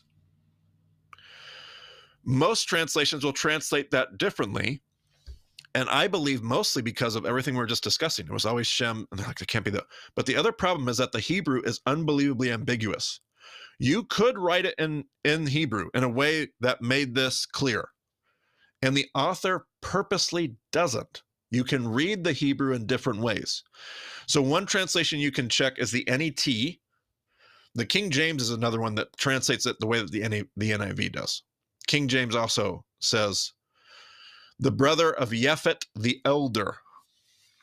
The NET and almost all others translate it this way. And sons were also born to Shem, the older brother of Yefet. The problem is we can't say for sure what way you're supposed to understand the Hebrew. Is Yefet the elder, or is Shem the elder? Again, listen to me. There is a way that you could write that in the Hebrew to make it clear who's who, and the author purposely doesn't. It's like the author is begging us to notice that the birth order is jacked up. He's begging us to notice, I don't know who the older brother is. Because the author wants us to look again at what's happening in the story to say if Shem's not the oldest, Why does it keep listing him as the oldest? And there's a lot of Jewish tradition that says he was the first one to come out of the ark. Shem's the one that wants to say yes to the thing that God is doing in the world. Shem's the one with, let's go back to was it Linda? Let's go back to it. No, it wasn't Linda, it was somebody else. Chutzpah. Whoever said chutzpah. Shem is the one that seems to have the chutzpah. Who is it that, it's Ham that ends up offending his father? And who is it that takes the blanket with Yefet and puts it as Shem? Shem and Yefet are the ones that take the blanket and put it back over their naked father. It seems that Shem is rising up, even though he's not the one who's supposed to. It's supposed to be Yefet, or it's supposed to be... See, the other thing about this Hebrew is we can't tell if it's the eldest or simply the older. So it still leaves room, like by the time you're done with the Hebrew of Genesis 10:21, you really have no idea at all who the eldest brother is. It could be any of the three by the time you're done reading it. And so I think you could make some good assumptions based on the text that comes afterwards. Here's the NET footnote, by the way. So the NET, again, translates it, the sons were also born to Shem, the older brother of Yefet. NET footnote says this, or whose older brother was Yefet. You can't tell in the Hebrew. Some translations render Yefet as the older brother, understanding the adjective, hagadol, which just means the greater. Again, it doesn't even mean older, just means the greater, as modifying Yefet. However, in the Hebrew, when a masculine singular definite attributed adjective follows the sequence masculine singular construct, noun plus proper name, the adjective invariably modifies the noun in construct, not the proper name. Such is the case here. If that made no sense to you. It's so clear, Marty. It's so clear now. And their point is great. Literally speaking, when you typically have this in place, it usually works one way, and yet adjectives, when it comes to pronouns, proper nouns, can function in a really funky way. And you would expect to read it the other direction. And again, this isn't an issue. Here's what I would probably say to this, to Sarah, who asked this question. This is not an issue of translation into the English, because this is picked up on Jewish commentary. So this isn't an issue of NIV. It's not an issue of what Marty feels about the NIV. We've done that before. This isn't an issue of King James. This isn't an issue. This is picked up on in Jewish commentary surrounding this story. So this is in the text itself. This is baked into the Hebrew.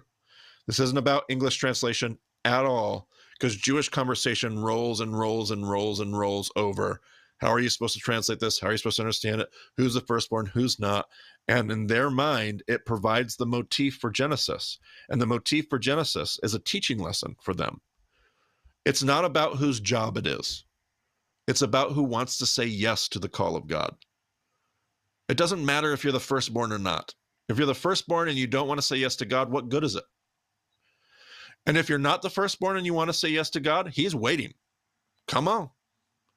And that's the larger teaching point at play behind all these stories. And the Jews say it starts here. It starts all the way back here with Noah and his sons. And they will say that the way that the world is redeemed is by people rising up to say yes, whether it's their job or not. And the entire family of God, every generation in Genesis, will follow that same motif. Anything else you have to add to that? I see your wonderful mug on the screen, Brent. Well, there's lots of comments. Ben Casperson says, so was Cain the firstborn. Ben, notably on Facebook now. He was on YouTube earlier. I don't know what's going on with that. It's all mixed up. Linda's commenting on Genesis 8 when they come out of the ark, and it says, go out from the ark, Noah, his wife, his sons, and their wives. And I know Maggie had questions about that. I think we talked about that on an episode at some point. The order of how those groups of people are listed. Sometimes it's Noah and his sons and Noah's wife and his sons' wives. Sometimes it's Noah and his wife and his sons and that order is mixed up. Yeah, there's a lot of stuff going on there. Aaron also commented, shouldn't the book of Numbers say? And I don't see Shem mentioned in the book of Numbers, so I'm not quite sure what that's about, if you know anything about that, Marty. I was not paying attention. I was reading ahead in the document, assuming you would not call on me for an answer. Aaron commented, shouldn't the book of Numbers say? And when I did a search for Shem, Shem is not mentioned in the book of Numbers, so I'm not sure what that would be about, if there's some sort of list somewhere else. But I don't believe Numbers takes you all the way back to Adam. I don't believe. Yeah. And if it does, it's only going to go through the singular line, so it may not address. It's only going to address Shem. I'd have to go back and check, but I'm not even seeing Shem mentioned. Oh yeah, sure. Yeah, I searched only for Shem. I didn't think it went back that far. I thought it went back to Abraham. Yeah. But yeah, those details get moved around, and there is probably something to it in a lot of cases. So what's going on there? And that's the wrestling match, because it's not clear. Yep. Yeah, and it appears that it's not supposed to be clear. But I'm going to keep moving, Brent, because I'm going to get done with these questions. No more live questions. I'm going to get through my document. Dang it! I have 18 pending live questions. Well, too bad. They all get scratched. Nobody. I'm home alone, Marty, so we could do this all day. I know. My wife is planning on dinner in 4 minutes, and I've got at least 7 questions that aren't short.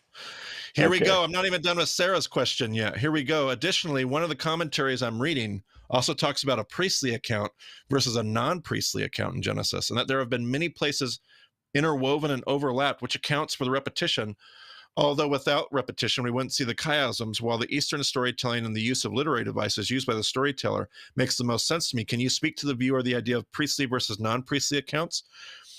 Yes and no, sir. I won't spend a bunch of time here, because if you're not at that point in the podcast yet, I do not want to drag you into the chaos. But this was the fun that Elle and I were having all last month during the live stream as we were talking about documentary hypothesis, which is a theory that says you have multiple authors that are later redacted to form what's called the books of Moses. Whether Moses is responsible for the original content, I'm fine with. I actually assume that myself.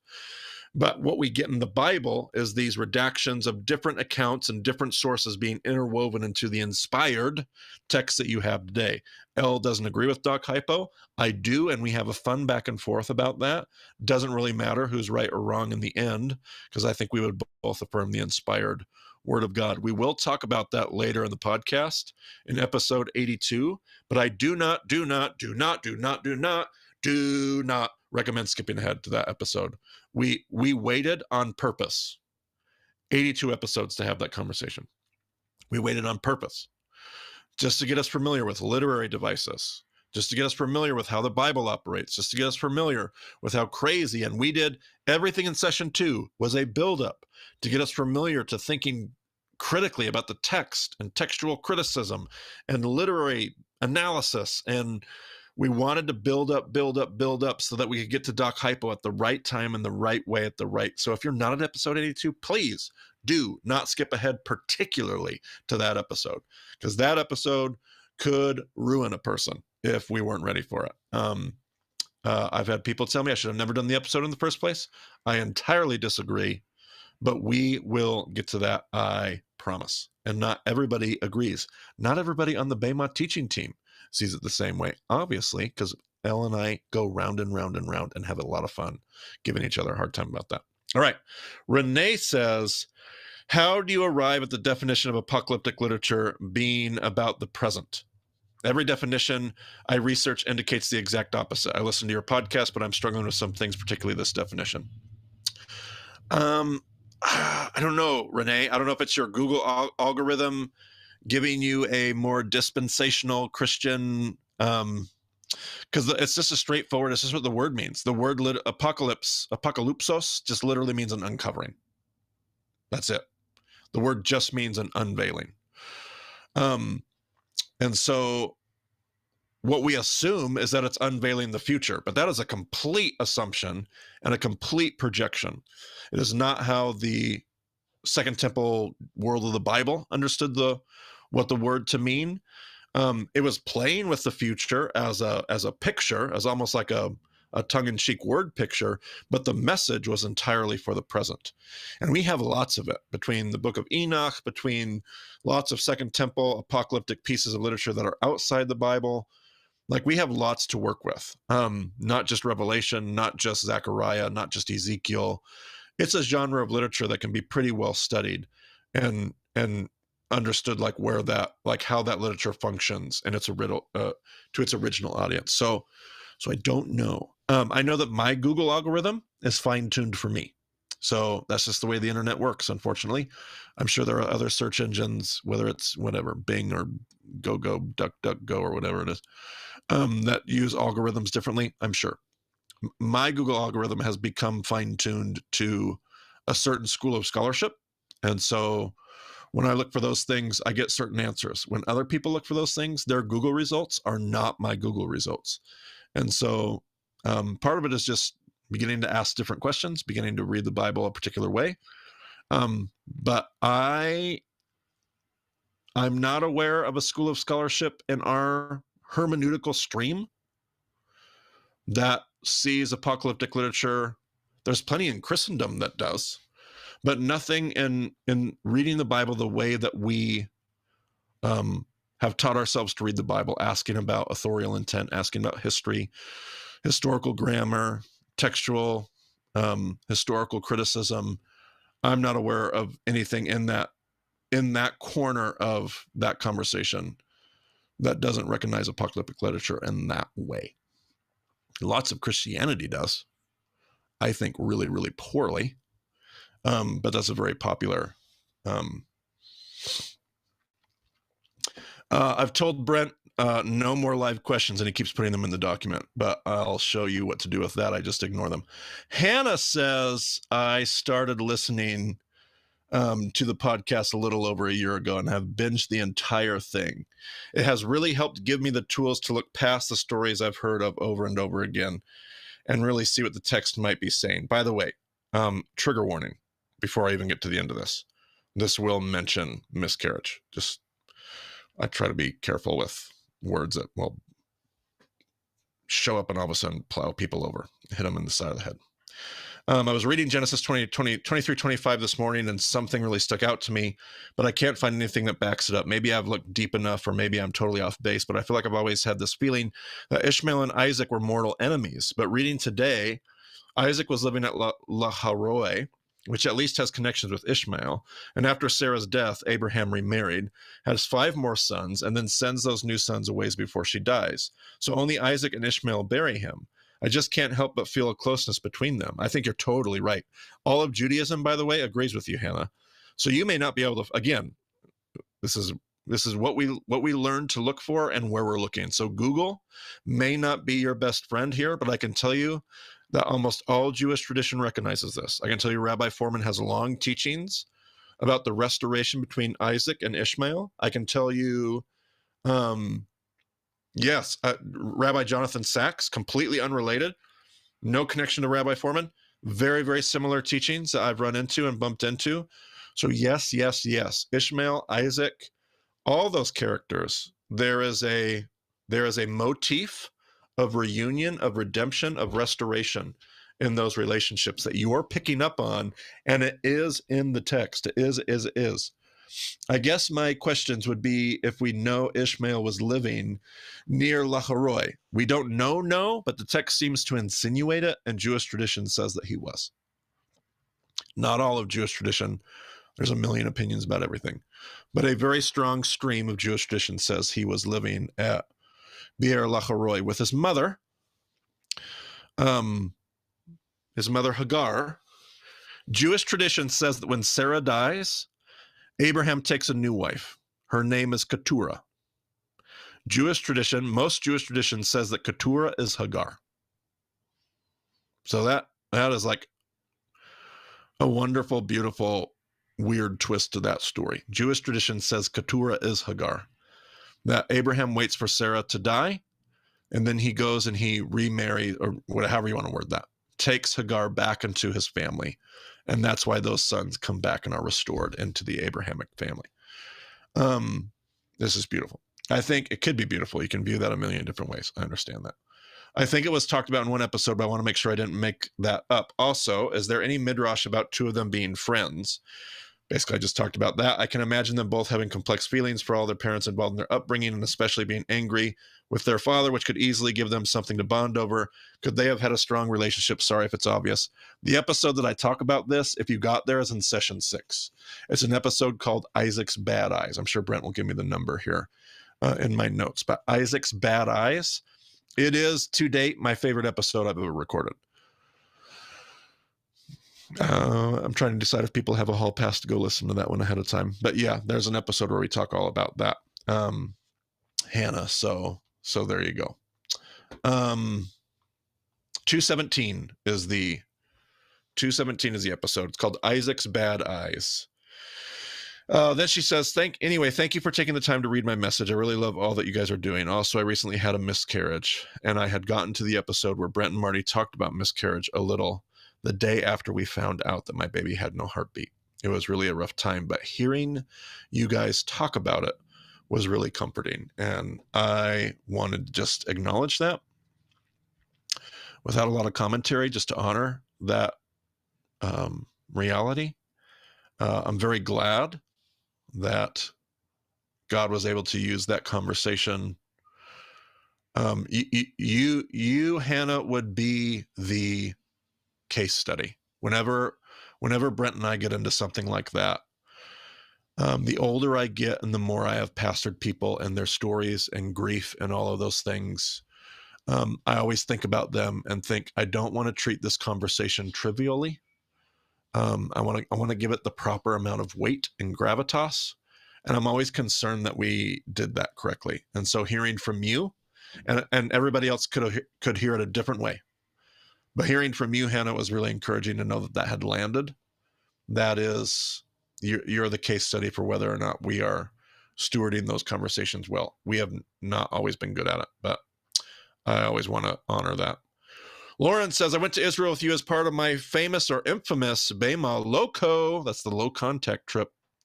Memories and teachings and friendships from all that trip still continue to bless me in ways that are hard to express. I'm reaching out to you both as I draw near to a master's degree in theological studies. One of the remaining hurdles is a thesis. I feel pulled towards the topic of Jewish mourning rituals, where God is to be found in that and how we can. Boy, that's a great follow-up to what we just talked about, huh?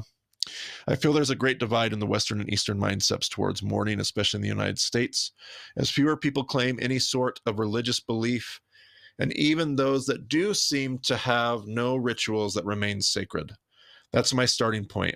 I'll see where the research takes me. To get started, I'm looking for resources related to this topic. Do you have any recommendations that would help bring greater insight to Jewish mourning rituals and what they mean, not only culturally, but spiritually? I hope this finds you and your families well and in good health. Lauren, I miss our times together. And I wanted to say hello and make sure I got to your question. Come on, low contact. Low contact. Brent's voice scared me there. I didn't have the video up. All of a sudden, Lloyd's voice scared all of us on the trip every time. Oh, man. It was a great encouragement. I love it. I don't have, the answer is no, unfortunately.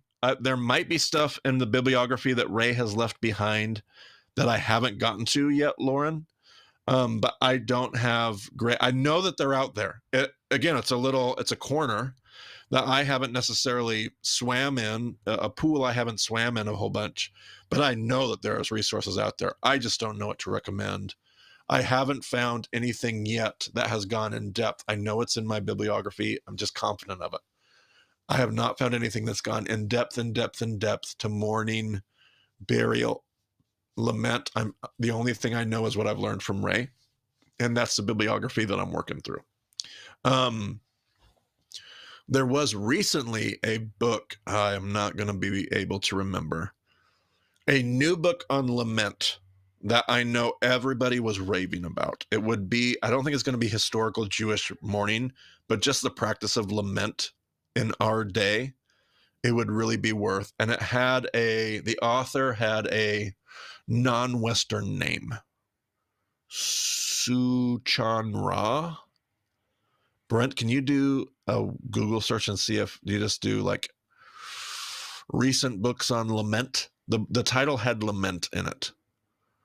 And if you see anything by that author, it's like Surah. R-A-H, I believe, is one of the 3 names that was in the title. People raved about that, were raving about that book and what it had to say about lament in our age. That is the only thing I have to give you. And I am so sorry that I don't have a better. If Brent finds it, you find it? I'm finding a book called Prophetic Lament, A Call to Yes! Justice in Troubled Times. Yes! That's it. There it is. I'll put it in the chat. Boom. It's not exactly what you're asking for, Lauren, but it may scratch an itch or two. May get you where you're going. It may have a good bibliography in its own back of that book. So there you go. Monique says, my question is regarding Exodus 24:7. Can you give me some insight on what the Book of the Covenant is? Yeah, this would be a great, this is a great example of the Bible referring to itself in the abstract. And it's just great. Obviously, if I had 5 more minutes, I would give Elle a hard time about documentary hypothesis and multiple authors and how this is one of the only ways that this makes sense. The NET footnote, Brent put it in here for me. The noun book would be the scroll just written containing the laws of chapters 20 through 23. Historically, that makes a ton of sense. So that particular reference, the NET believes, I wouldn't necessarily agree with this, I'm just saying it makes a bunch of sense, would be just chapters 20 through 23. On the basis of this scroll, the covenant would be concluded here. The reading of this book would assure the people that it was the same that they had agreed to earlier. But now their statement of willingness to obey would be more binding because their promise would be confirmed by a covenant of blood. I think that is completely, totally legitimate. And it could be that. It could be a lot of things. It could be a redactor winking at a larger book when the reference was to something earlier. It's similar to like when we talk about Josiah finding the book of the law. And the word is scroll. Again, the word is scroll. So is that like the whole thing? Is it all the books of Moses, or is it the book of Leviticus? Because that's the book you would expect to be kept in the temple. It's those kind of thoughts. Easy answer? No. Is there going to be an easy answer? Not necessarily. I would say what the NET has said here, that it's not a reference to any whole book, whether it's Exodus or Genesis or Leviticus, but it's actually a reference to what was just discussed, that there's going to be a covenant being written down on a scroll. That's a very plausible, historically logical conclusion. Brent says, what? Oh, not our Brent, another Brent. If this is our Brent, I'm wondering why he's using the contact form. So I'm assuming it's another Brent. What Old Testament books should I study to better understand the references, not just quotes that Jesus and the gospel writers are referring to? I know the whole Old Testament is critical. You cut me off at the pass there, Brent. That's what I would have told you. But I'm wondering if you have advice on some Old Testament books to study to help my understanding. I mean, I can tell you the books that Jesus quotes the most. He quotes Deuteronomy, Psalms, and Isaiah the most, more than anything else. So if you just want the books that Jesus quotes directly, those are it. Do Psalms, do Isaiah, do Deuteronomy. Does that mean that Jesus was a fan of the Deuteronomist? I don't know. But then what about all the stuff that Jesus quotes indirectly? What about my opinion that Jesus is referencing the book of Ezekiel a lot? Like a lot. What do you do with that? So ultimately, it's going to be the whole Old Testament.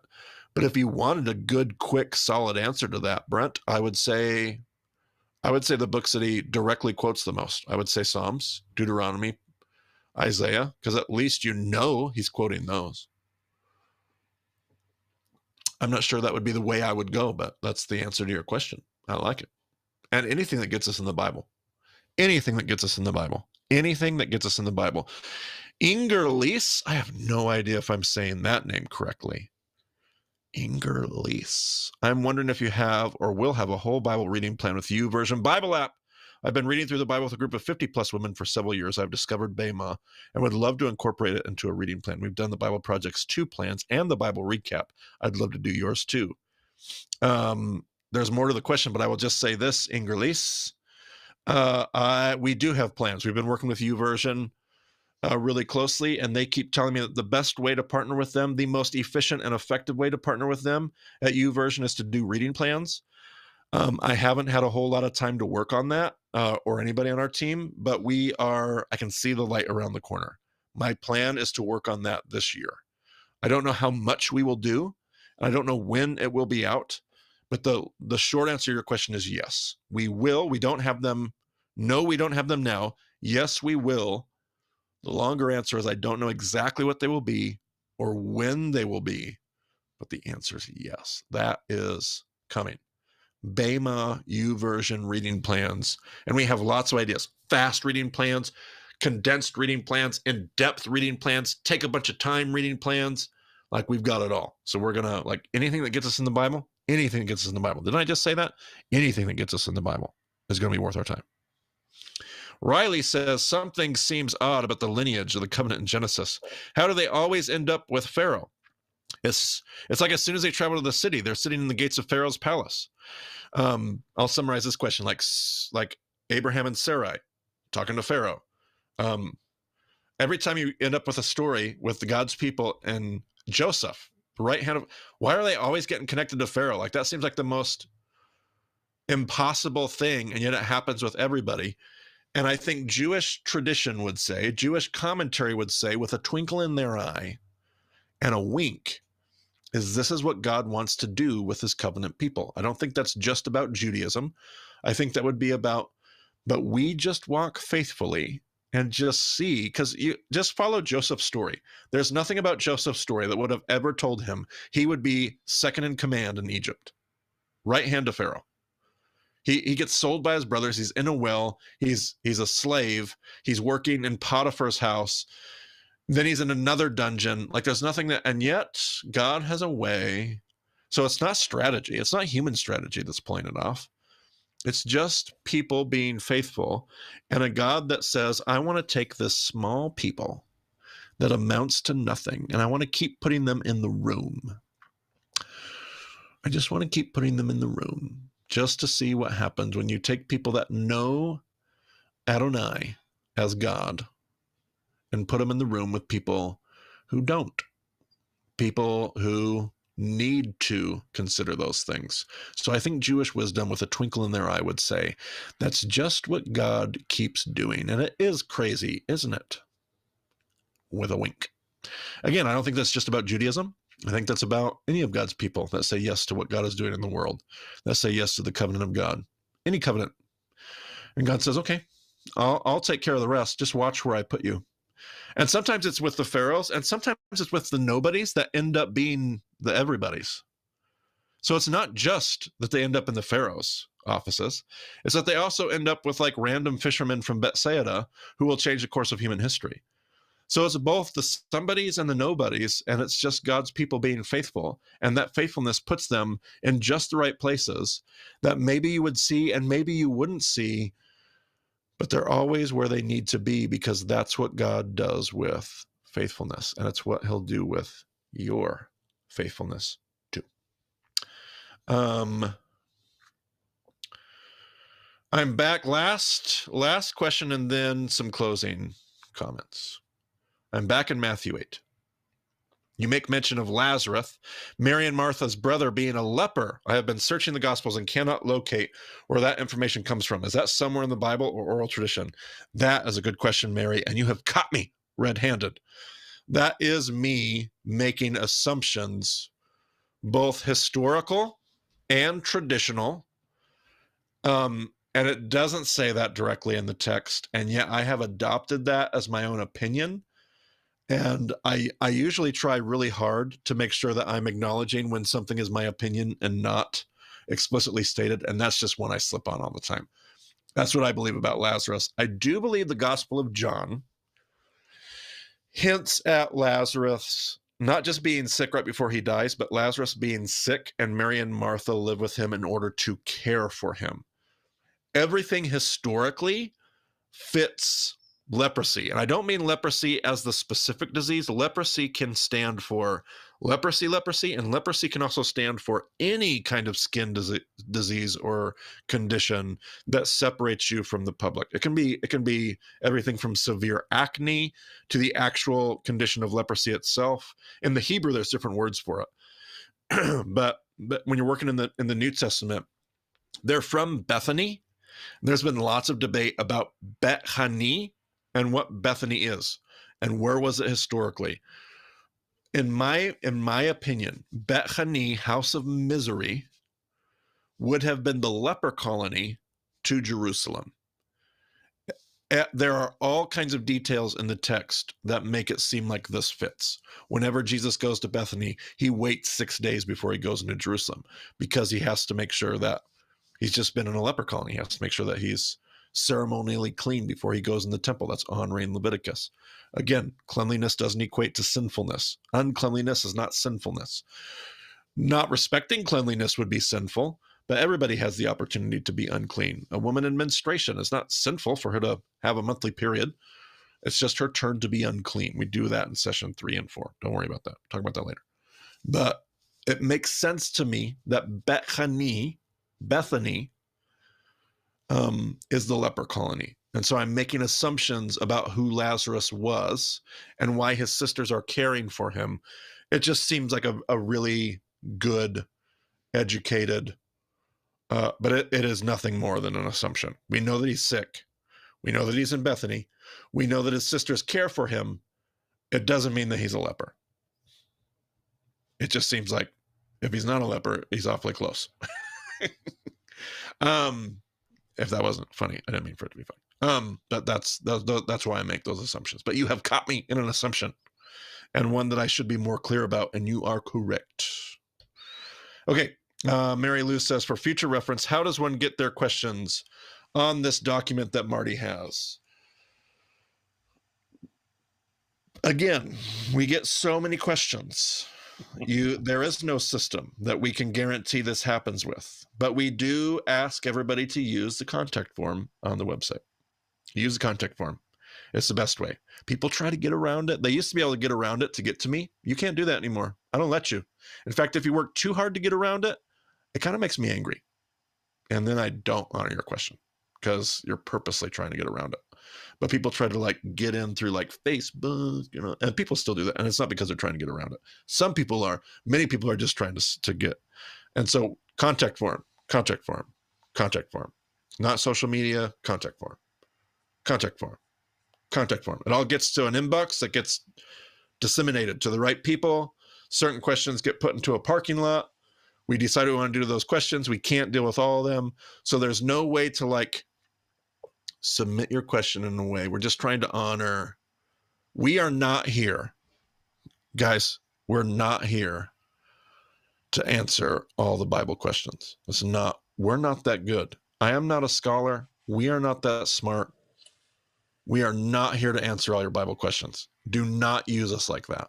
We want to honor your questions, but we want to equip us to all wrestle with the scriptures. And literally anybody can do this. I don't have any degrees. I'm not an expert. I'm not a scholar. I have an internet connection. I've had some amazing mentors. I have a bibliography and I read a lot. I'm not a seminary graduate. I'm nobody. I am a nobody. I am as nobody as you guys are. We are not your Bible answer people. We are isn't the Bible amazing and cool? And here's some crazy cool people we found. And NT Wright's a genius. And Rabbi Foreman, have you checked out Aleph Beta? And like, we are the clearinghouse. And if I can package it in a way that's inspiring, and if I can give all that stuff, but I really love your question, Mary Lou. I honor what you're trying to get at, but we're also trying to create a world where we don't like go to Marty for the answers to the Bible things, because I don't know. What do I know? And even the things I think I know, probably wrong about stuff. I read things once. That's it. I read things once and they make sense to me. And I share those things. But ultimately, it's about what we're all doing with the Bible. What are we all doing with the Bible together? So that's what I would say. What else would you say about the... Well, it's just not a great way to get a quick answer either. Like we somewhat often like, hey, I've got a Bible study coming up this week. We're talking about this. Can you give me any resources? Or I'm preaching a sermon this weekend. Can you give me like the sermons in this case were 6 weeks old, and that's pretty good. Like, that was good. We had set aside questions for Elle that she addressed last month that were months and months and months old. I think 8 months old in some cases. So it's not a quick answer. We also have people who ask us like, "Hey, can I get a list of all of your episodes and the scriptures that you reference and talk about in them?"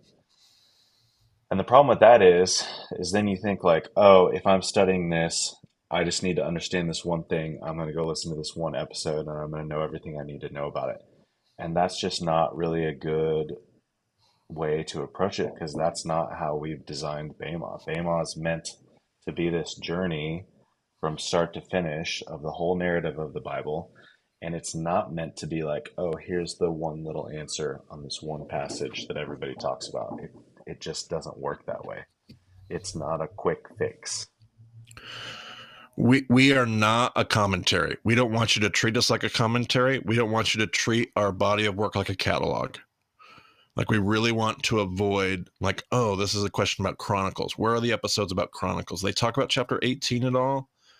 Like, we want to ask good questions. We want to talk about Chronicles in a way that you can understand it so that then you can go ask your own questions and find those.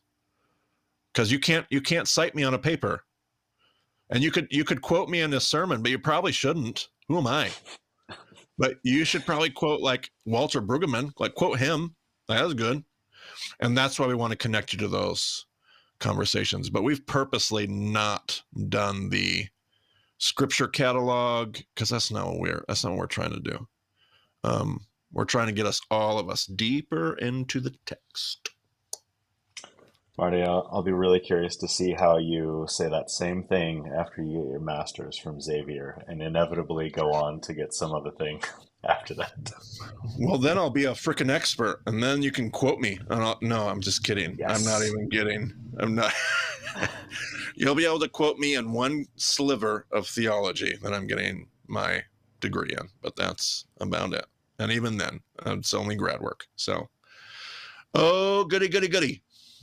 Hey, I'm ready to be done. Brent, are we out of here? Next Q&A is March 13th. That's a Wednesday, 8 p.m. Eastern time. Yep. And several people have asked, these are available for streaming later. You do not have to watch this live. Nope. I would say probably most people end up watching it after the fact. More people watch it later than watch it live. Yep. And yeah, we'll just keep wrestling through this stuff together. Maybe we'll do some more live chiasm hunting next time. Woo. People seem to enjoy that. That was a lot of fun. Yeah. I always have too many questions. Somehow I gotta master that. But hey, I stayed here. I got it done. It was an extra half an hour, but we did it. We did it. All right. That does it for this month. We'll be back. See you in March. Bye.